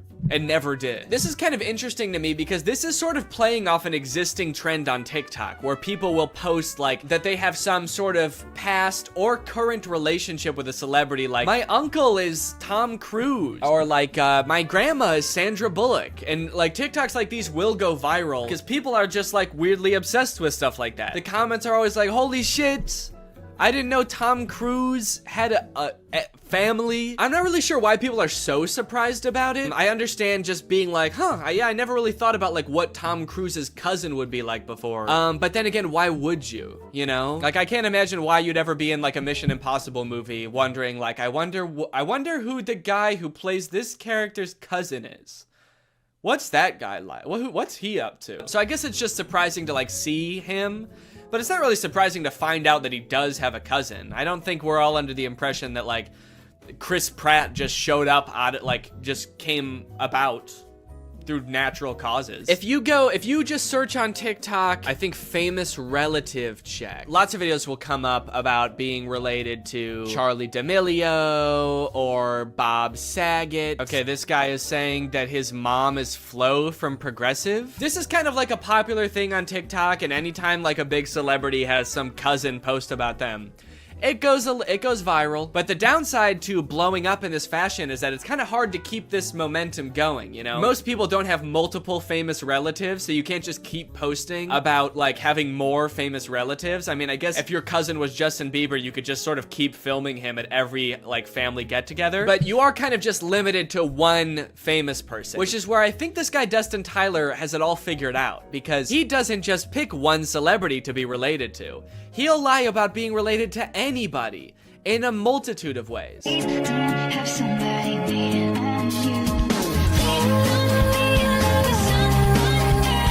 I should say that in this dude's profile, it does say jokes/satire. So he is covering his bases just in case someone tries to like sue him for whatever that would be, lying.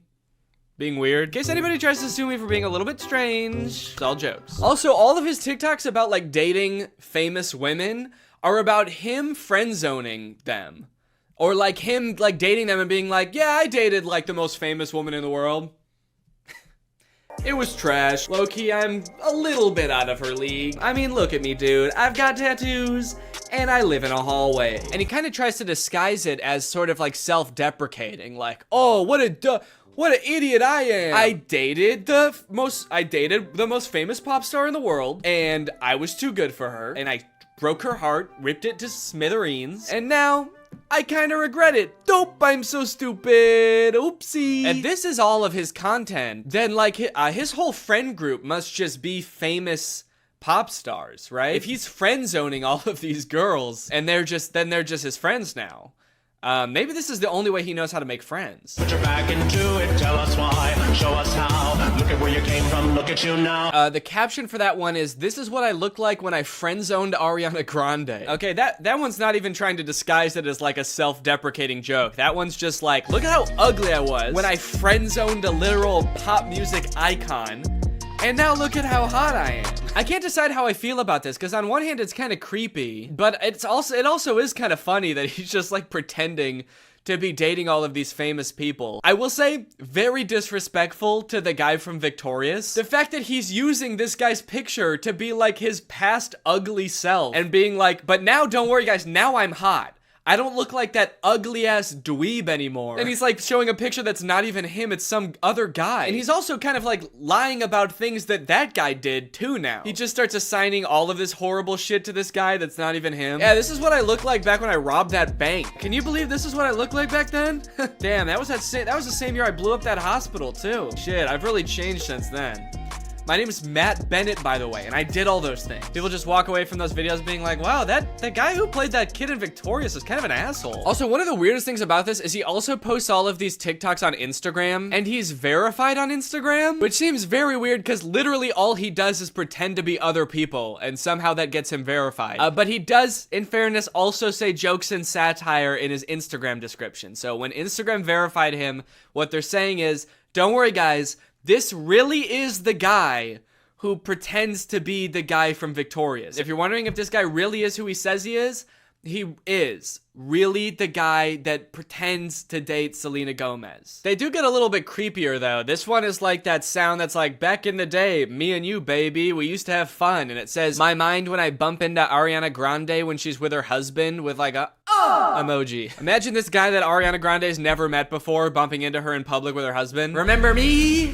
It's like, I've never seen you before in my life. Oh, the fun we used to have. If he keeps making TikToks like these are only going to get progressively more and more creepy the more like life changes Ariana Grande goes through. The next one's like me following Ariana Grande's daughter home from elementary school to tell her about all the good times me and her mom had. Me in court while Ariana Grande's trying to file a restraining order against me. And if you wonder if I hate you, I do. Imagine Ariana Grande's husband like just randomly stumbling across this TikTok. What the fuck? I don't even know this guy. Imagine if he sees all the other TikToks and like believes them because he doesn't know. Babe, who is this guy? And she's like, I have no idea. And he's like, bullshit. You're just saying that. You're lying to me. This guy friend zoned you and now he hates me. And she's like, no, I literally have no idea who that guy is. He's lying. You obviously do know him. He was on Victorious. That guy was not on Victorious. You are so full of shit. He's verified on Instagram, babe. Okay, that one just throws off the whole thing. I thought he wanted Ariana Grande back. And all the other TikToks, he's like, damn, I wish I never friend zoned her. And now he's saying I would never date her again? How do you reconcile those two? Oh, I wish I didn't friend zone Ariana Grande. I wish I killed her. These are getting a little creepy, kind of like bringing her husband into it. There's one comment under this TikTok that says, you're using her name a little too much, I think. And he commented under it, I'm obsessed with her. I'm not using her name too much. I'm obsessed with her. I think I'm using it an appropriate amount. How am I supposed to stop using her name if I can't stop thinking about her? How does that make any sense? Again, I get that this is all a bit, you know, it's all jokes and satire, but I do feel like he may be taking the bit a little bit too far and committing a little bit too hard to the bit now. He's gonna get arrested and be like, that video that I posted of me over Ariana Grande and her husband sleeping was a joke.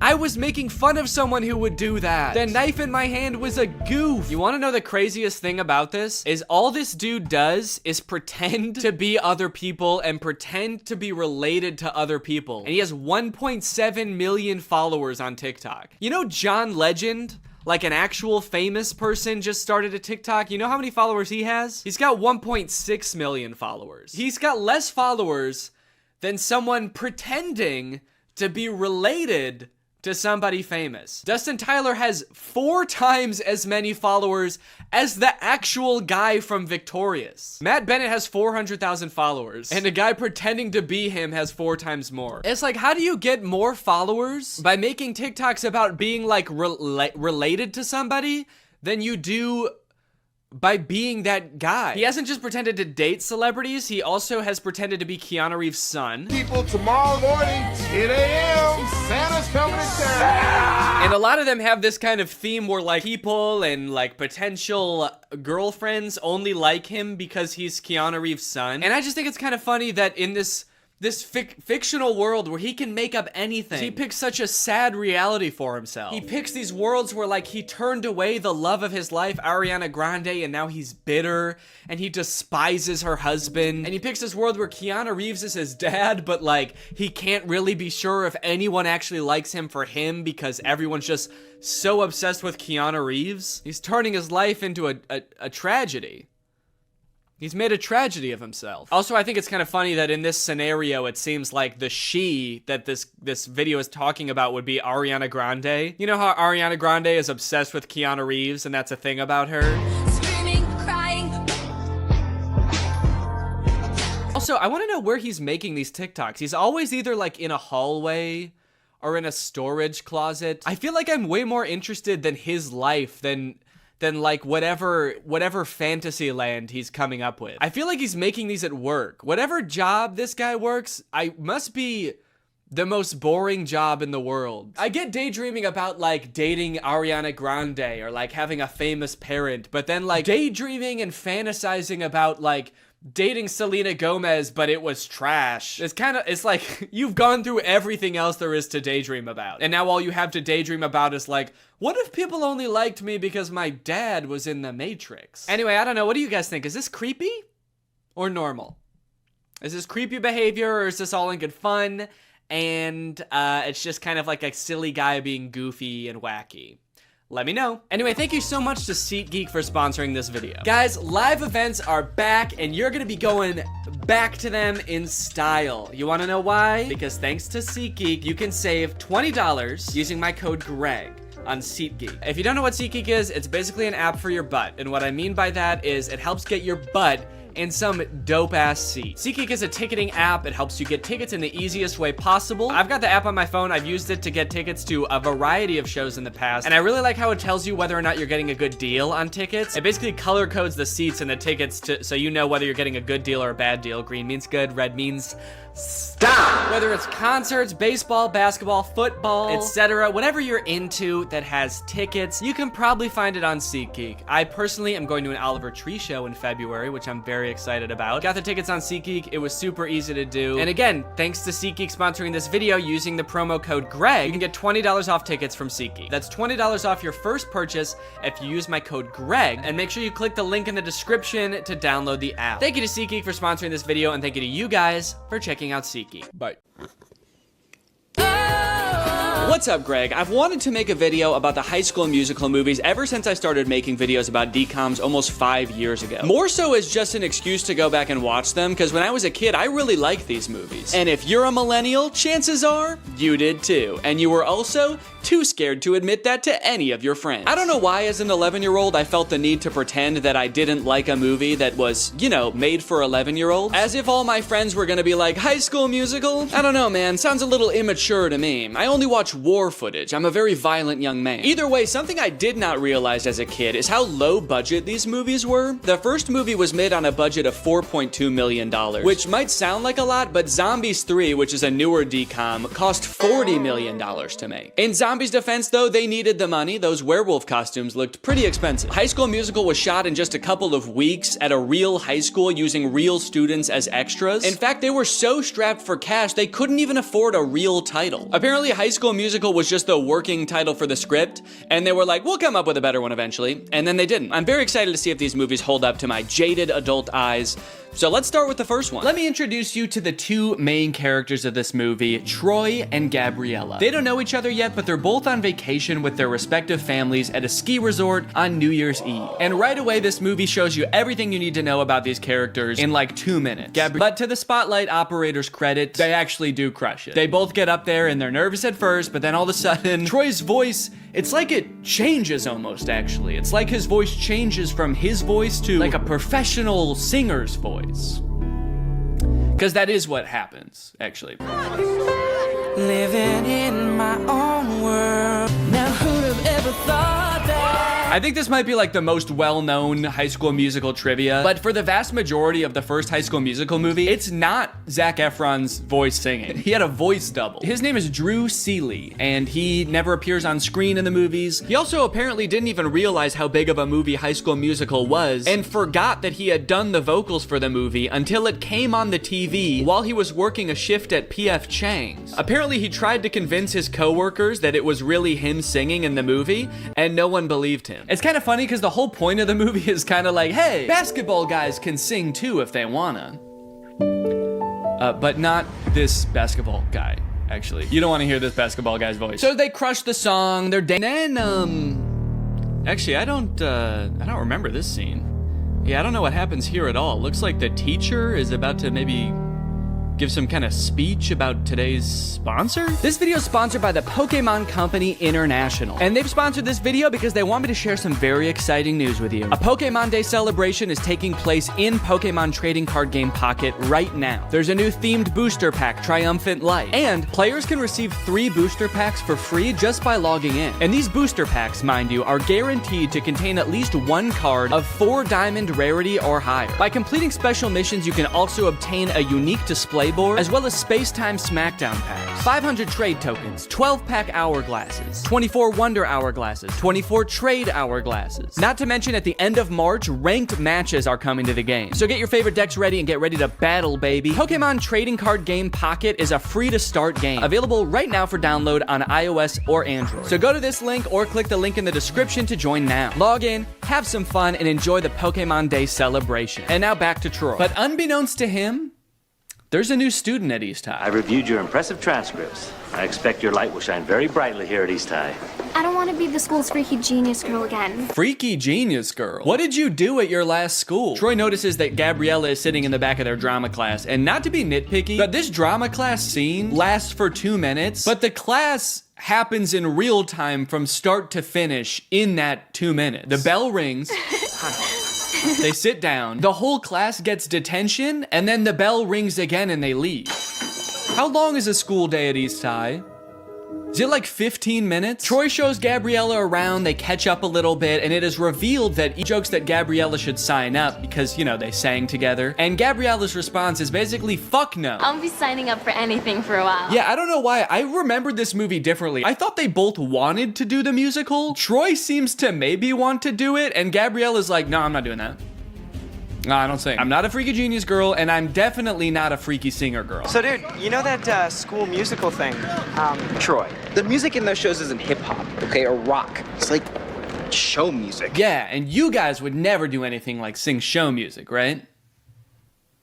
And then cut to them singing the hardest show music in this entire movie. That's the funny thing about this movie. Since it's a movie about a musical, there are several characters in this movie that are opposed to musicals. So it is a little jarring to see those characters seemingly completely unaware that they are literally singing and dancing right now. But on the other hand, I guess it would also be weird if they didn't sing when everyone else was. At the end, when they're all singing, we're all in this together, Corbin Blue's just standing around like,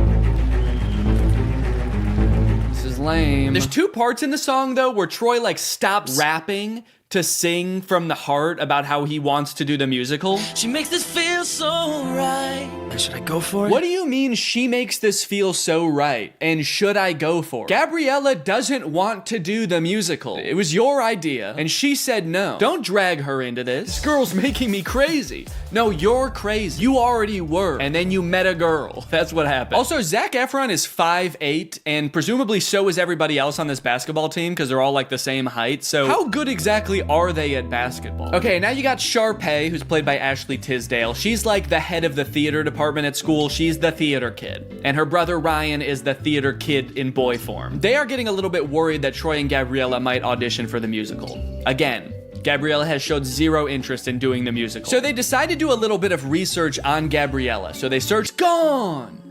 Wow, where'd he go? Pay no attention to the fact that as he turns the corner, he probably fully saw Troy like... Meanwhile, Troy's dad is just standing there like, huh, that's weird. Could have sworn I saw basketball. Now, when we see the auditions, it becomes immediately clear that while Ryan and Sharpay are basically made out to be the villains of this movie because they're so overprotective of their theater department, they are completely in the right to do so. Not because their audition is really good, which it actually is, but because everyone else's is so bad. It's hard to believe that I couldn't sneeze. It seems that no one else in this entire school can even sing. It seems like they actually don't even have a concept of what music is. So like, yeah, I would actually be hoping I got the lead too. It is funny how they all act like they can't sing, and then anytime there's like an actual musical number as part of the movie, every member of the student body sings their heart out like the Renters do. What's going on there? So Troy shows up to audition, and then Gabriella shows up too. I guess, turns out she actually did want to audition. I don't know. I don't know if Troy threatened her or what, but she shows up. But they are too late to the actual audition, so they don't get to audition in time, but they stick around afterwards and just sing an audition anyway. And Miss Darbus, the director, hears them and decides, you know what, you guys get a call back. Understandably so, she's working with a very small talent pool. Here comes two people who know what a song is. She's got to hold on to that. Yeah, I don't remember this part being so pitchy, but this actually is Zac Efron's voice. Here with you. Yeah, this is very uncomfortable. Can we get Drew Seeley in here, please? Start of something new. It's a Pears audition. Saying it's a Pears audition kind of implies, like, I would audition without you if I could. I guess Troy meant what he said earlier to the webcam. He really does not care about Gabriella. He just wants to be in the musical. Gabriella is not important. You might make the mistake like I did when I watched this as a kid of thinking this is kind of like a Romeo and Juliet story about Troy and Gabriella. And it is a Romeo and Juliet story, but Gabriella is not Juliet. Juliet is just the musical. You can't help but feel like all that screaming at you and making you play basketball until your hands bleed has had some kind of negative effect on you. But all I want in life is for you to be happy. While playing basketball, I am still demanding that. Thanks, Coach. Dad.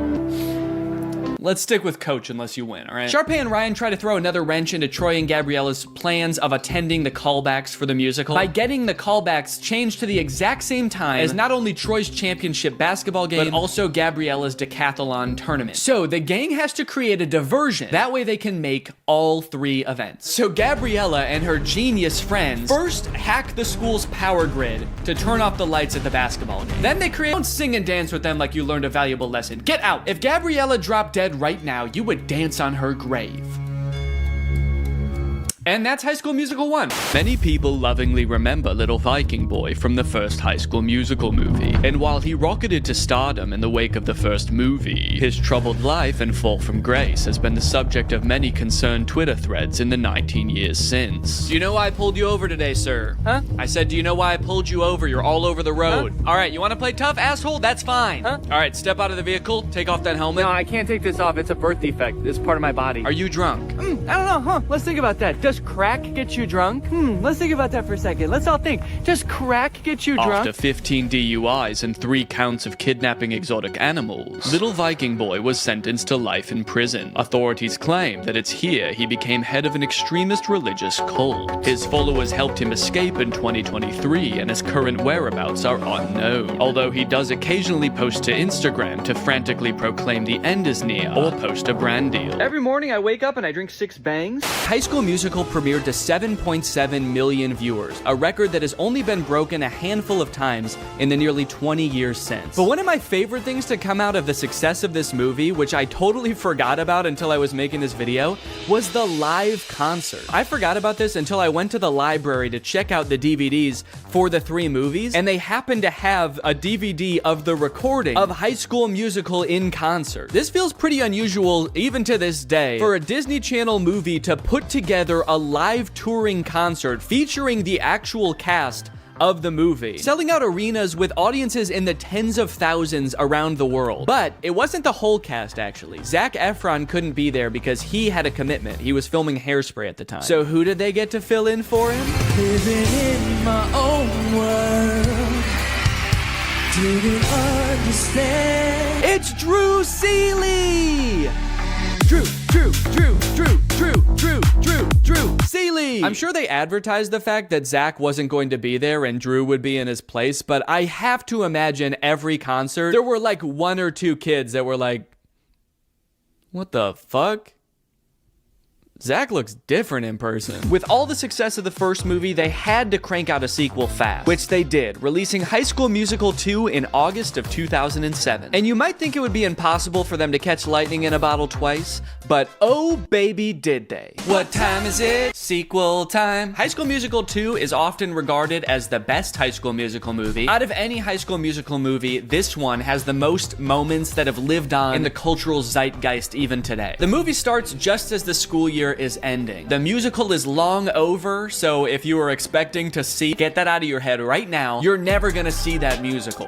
The first things I noticed is that despite only a few months having passed from the events of the first movie, Troy looks drastically different. His hair is much darker. He has a different haircut so you can see his ears now. But most strikingly of all, his eyes have somehow become more blue. You're actually listening? His eyes were already pretty blue in the first movie, but they're piercing in this film. It is scary. Get some contacts, you freaks. The class immediately erupts in celebration. They throw their papers in the air, start dancing around, and did Chad just kiss his teacher on the neck? Yeah, he just kissed Miss Darbus on the neck. That's too far. Luckily, it doesn't look like she cared. She's just vibing. Good to be chilling out. We finally get to hear Zac Efron actually sing in this song, and I hate to admit it, but he sounds pretty good. I'm sorry, Drew. Your services are no longer needed. Why does he do that? Now, the trouble in this movie begins because Troy wants to make some extra cash this summer. His parents are making him pay for college, despite them clearly being very wealthy, taking vacations at ski resorts and living in a literal mansion. But I gotta get hired first. Me too. I'm saving up for a car. So I can take that little hottie on a proper date. You can't see it, but he's actually not talking about that girl in his grade. Miss Darbus is just standing right outside of frame. Post-workout scene has a lot of gems, like Mr. Bolton's insanely long shorts. Dude is criminally insecure about his knees. Also, Troy about to drink from an entire gallon of milk from the fridge. And then he gets a phone call revealing that his ringtone is "Get Your Head in the Game." Uh-oh. Is that a real song in this universe? So in the first movie, it seemed like Sharpay might have had a little crush on Troy, but in this movie, she's got a big crush on Troy. She's like, he's the most popular guy in school, and I think I'm the most popular girl in school. It's a match made in heaven. So she pulls some strings at her family's country club to get Troy a summer job there. The only catch is Troy requests to get like the entire school hired, and somehow that works. So Troy shows up, a girl who loves to hip-hop dance got a job there. You got Vanessa Hudgens' stunt double working there. Montez, it would seem your lunch break does not start for 3.5 minutes. In order to keep the conflict of this movie moving along, they have to make it seem like their job, they are just kids. So some of the insane demands that their job is asking of them is just like, hey, can you show up to work on time and make sure you clock out at the end of your shift? And the entire student body of East High is like, we're in prison! They're not gonna pay us until we provide a service? What kind of dystopian universe is this? Mr. Fulton is 100% correct to be strict, by the way. Several times throughout this movie, he catches them doing things they're very clearly not supposed to be doing. Like, if I was a basketball recruiter and I saw that championship game, I would be more concerned and then come back and win the game like nothing happened. And then also how they all sang a song after that. That's what I would be concerned about. But yeah, I'm sure he played well too. You know, between the two of us here, we pull a little weight over at the school. Time flies when you're having fun. I'm not really sure what prompts that reaction. They're like, you know, we could do a lot of great things for your future. We really want to help you, Troy. And he's like, I don't know. I'm getting the fuck out of here, guys. See ya. If that were Mr. Bolton there instead of Troy right now, he'd be barking like a dog. Pay's dad let me play a few holes and then invited me to dinner with some U of A alumni. Really? Oh, wait, Troy's dad is fixing up a car. Look, he has other hobbies. Good for him. Granted, he is propping up the hood of the car with a basketball, and there's more basketball and hoops in the background. And I do kind of feel like if we could see what he's working on, there would just be 5 basketballs where the engine is supposed to be, but it's a step in the right direction. Troy's dad, surprisingly, is all for Troy going for the basketball scholarship. Nothing wrong with keeping your eye on the prize. And that's great. I totally agree with that. Troy should capitalize on these opportunities he's been given, but he should try to make his girlfriend and his friends a priority too. However, that is not what Troy does. Hey, I almost forgot. Get back in the kitchen, you broke motherfucker, and get your money up. Little high school jock, always doing cool spin dance moves. It's a gift from the guy. I love sports. It's a gift from the guy. Look how much taller the actual basketball players are than Troy. I hate to say it, man, but he's gonna get crushed in college. He doesn't stand a chance. And not to mention, they definitely don't take singing breaks in the middle of practice. This song is great, but tell me why at the end of the song, Ryan and Chad are wearing each other's clothes. Because they don't ever address that. It's such a confusing part of the movie. Why did they change clothes? When did they get naked? So I was confused about this, so I actually went looking and I found an article where the 2 actors explained what happened. The outfit swap was actually suggested by director Kenny Ortega. Quote, he had the on-the-fly idea at the last minute, Blue said. We had already done 1 take of that scene and he did the usual thinking gesture and said, switch outfits. Bro was cooking. Bro was, I don't know what he was cooking, but bro was cooking something. Hey. Well, you missed out on a fun night. Hell yeah, dude. You know, powerful lyrics aside, I actually have no clue what he's decided on at the end of this song. He's kind of just like, you can bet on me. I'm gonna end up on top. I got this. And it's like, what are you actually gonna do though? Are you gonna get Gabriella back? Are you gonna do the talent show? He's like, no, I was just gonna stand on top of this mountain for the rest of the summer, actually. No one can be mad at me up here. The end of this movie is messed up. Sharpay actually turns her act around. She previously got the Wildcats banned, and that's the end of the movie. And now I'm very excited to watch the third movie. But before I do, there's something I need to address. I feel like there's something deeply wrong in these movies. And I feel like I'm finally starting to get a handle on it. These movies, like, they don't really feel like musicals. And it took me a while to figure out why. So to explain it to you, we're gonna have to go back to medieval Europe. In a French town in 1518, some 400 people became inexplicably overcome by an urge to dance. They did so for weeks on end. This dancing plague, as it was later coined, lasted for months and only ended when participants were either so exhausted that they collapsed or so exhausted that they were dead. Authorities tried to stop the dancing, even hiring musicians to play vigorously to try to help them get all the dancing out of their system. This, of course, made things much worse. This event has baffled scientists and historians for years, but many believe it could be the result of a particular type of food poisoning. Yeah, crops like rye can end up growing a type of fungus that basically makes you crazy. Could it be that this is what's happening at East High? In the High School Musical universe, the characters, they sing and they dance, and at first you might think this is just like any other musical, sick depiction of how they're feeling. But a closer look reveals something shocking. Well, firstly, sometimes they definitely are actually singing, like at the karaoke party. Now, you might think that a moment like Get Your Head in the Game is totally different. You know, that song doesn't really exist within this universe. But what is Troy's ringtone in the second movie? But how could an entire school become poisoned by a rare fungus? This man, who convinced us he had relevant qualifications, believes it could have been a certain freaky genius girl. It could be that by growing a fungus in a lab, Gabriella was able to manufacture a sort of singing and dancing craze to control Troy, who I'm pretty sure would have never done all of that stuff had he not been under some kind of drug-induced hysteria. After all, Troy is so cool and singing is for weirdos. So it could be the fungus, or maybe Gabriella's some kind of fucking witch. The High School Musical bonus soundtrack. You love High School Musical hits like Get Your Head in the Game. Well, now's your chance to own the extended soundtrack, like Coach Bolton's Crisis. What's up, guys? I'm 16. I'm the new player on the basketball team. I'm really excited to play. Yeah, Mr. Bolton, we know it's you. And Gabriella's on the news. A little boy drowned in the pool. Oh no. A little boy drowned in the pool. No. Where was the lifeguard? Having a picnic. And a preview of the finale song from High School Musical 3. We're all friends together with each other. We're all together at the end again, and we're friends. We're still friends. And classmates, we go to school together. We learned a lesson, and now we're gonna switch clothes. Gift from the guy. High School Musical 2 broke the premiere record that the first High School Musical had just set. Instead of 7 million viewers, this one had 17 million viewers. So of course, they had to make a third one. High School Musical 3, Senior Year.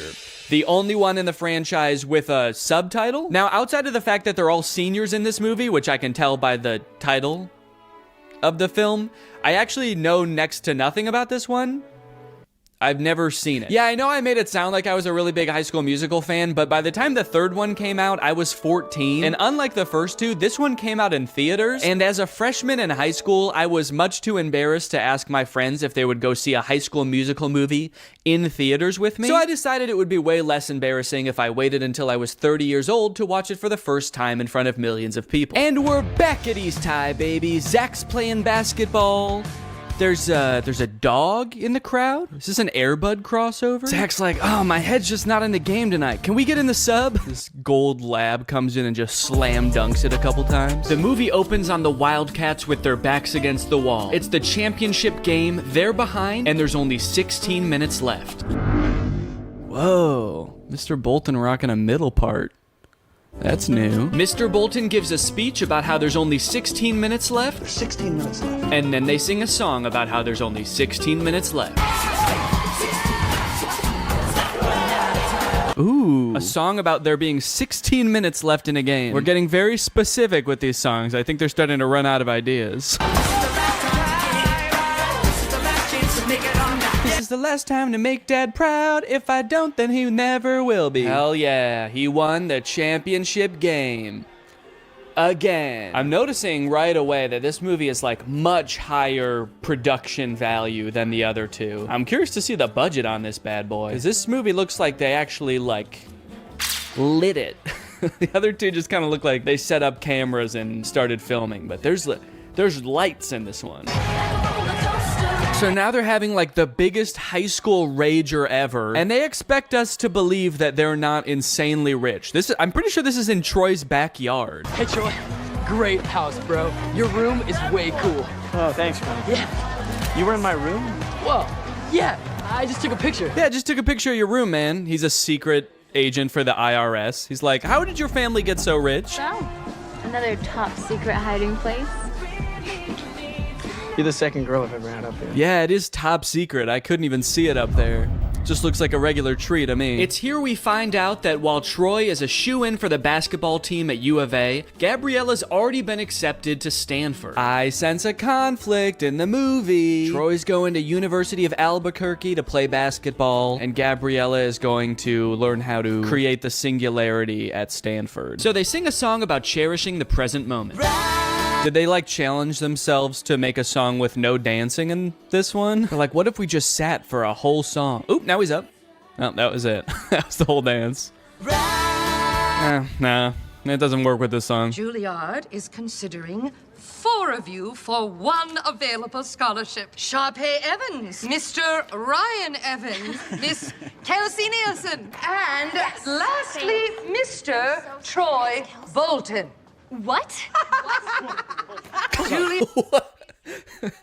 Since when does that guy have a evil cackle? I mean, I was surprised too, but that guy threw his head back and squealed.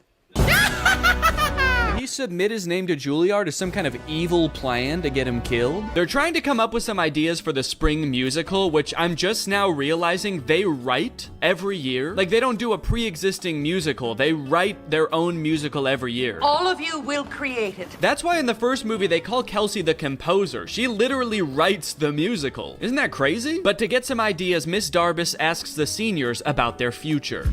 Your future. It's easy. It's U of A.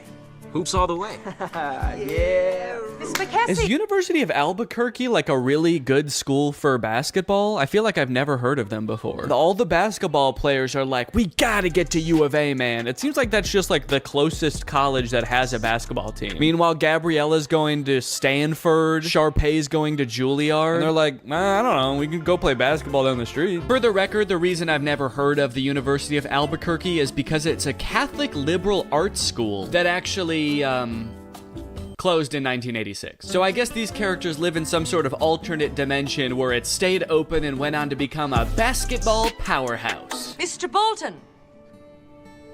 Mr. Bolton. Yeah, All of a sudden, he doesn't know if he wants to go to Juilliard or U of A. See, he really never did care about Gabriella. He just wants to sing.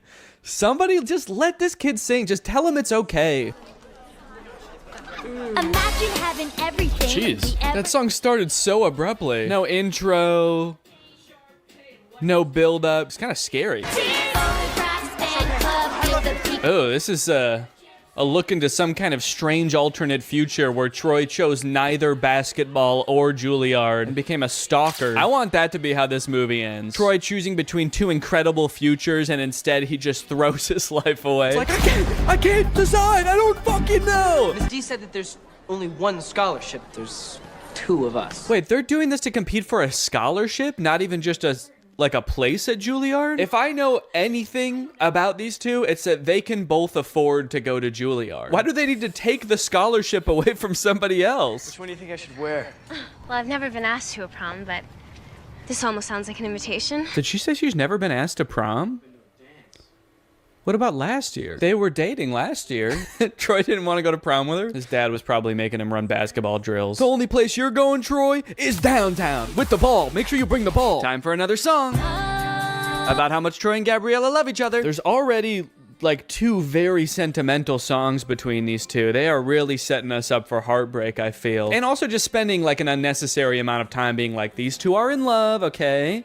Don't forget that they're in love. That way, when whatever happens, we're gonna all be sad, all right? So that way, when Troy picks U of A and Gabriella gets hit by a bus, it's gonna be sad. I think they're gonna end up going to the same college. They couldn't possibly end this entire series by being like, they didn't actually like each other that much. They're just gonna call it quits.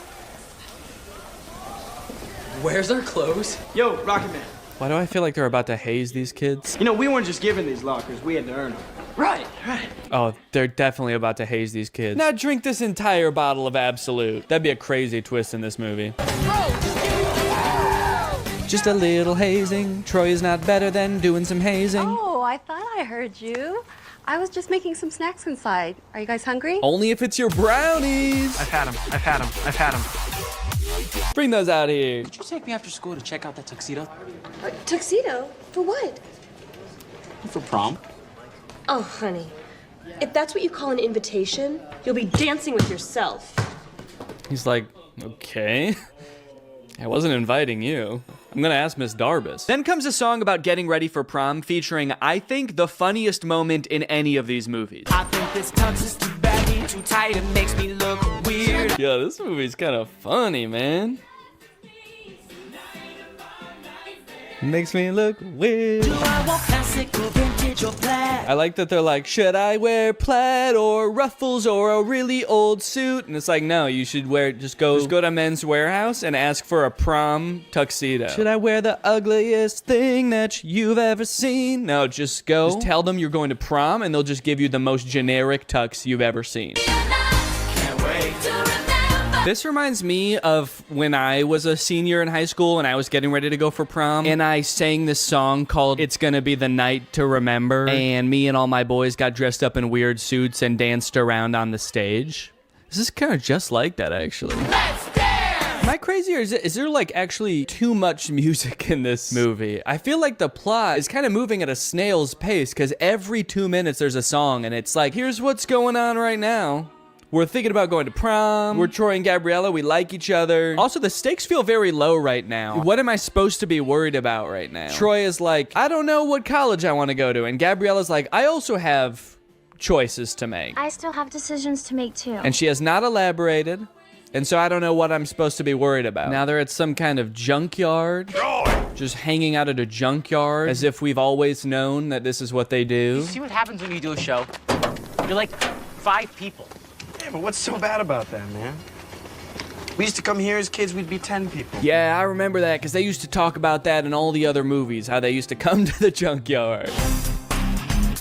Take it back to the place where you know it all began. Finally, the boys are back at the junkyard. So that we had a song establishing that Troy and Gabriella are in love. Now we have a song establishing that Troy and Chad are friends. This kind of reminds me of senior year in high school when I danced around in the junkyard with my best friend, and we sang a song about how the boys are back. It's weirdly similar, actually. Oh. Whoa! The junk men who live in the junkyard are here. What's going on? What if Troy and Chad turn around and see them, and they're like, whoa, what the fuck, who are you? Maybe I'll just stay here next year. Stay in Albuquerque? That makes no sense. And why do I always have to make sense? Why do I always have to make sense? Why can't sometimes I just say, What are you gonna tell me about this? Juilliard. The only dad to ever be pissed off that his son is getting considered for a scholarship at one of the most prestigious colleges in the country. Hey. Troy, come on. Ah, damn, he's too fast. Get back here. The director for that scene was like, okay, how could you guys like run away but also walk away at the same time? Oh no, he's going crazy again. Painful basketball time to scream and shoot some hoops. I like that little pouty dance up the stairs. Okay, Troy, for this one, you're a pouty toddler. Now you're a crab.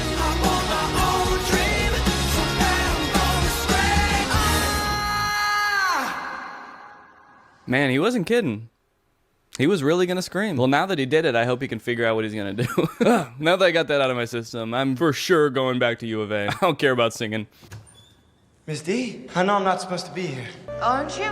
Last one out turns off the lights. You know, she might seem cool about Troy being there right now, but as she walks through the school to get back to her car, she realizes he totally trashed the place. She's like, he tore down posters.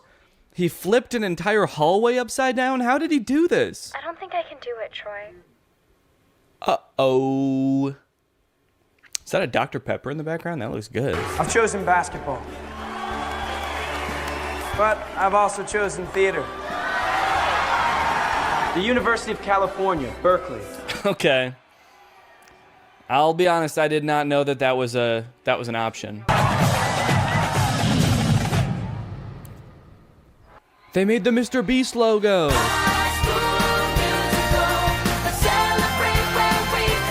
like that they're performing for the camera and not for the audience who's here to see them graduate. They're just like facing away from the bleachers. All their parents are like, damn, I wish I could see their faces. I don't even know which one's my kid. Now they're all just gonna smile at the camera for the rest of their lives. They say, we're not going to college, baby. We're gonna stare at this camera forever.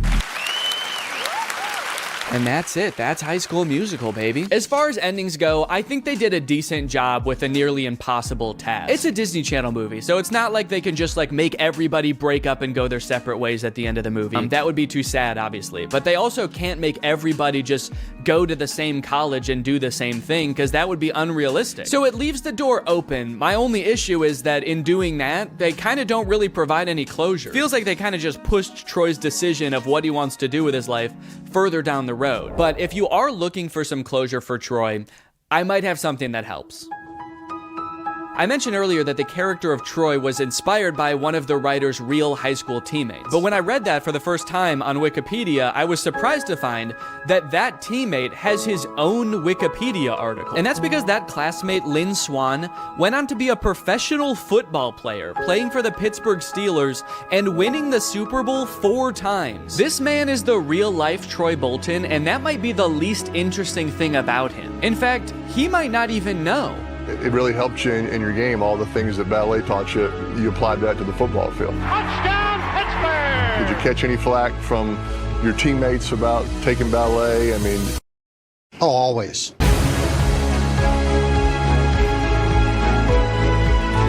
a gift from the guys. But I'll always remember a Hall of Famer who rose to the occasion each time.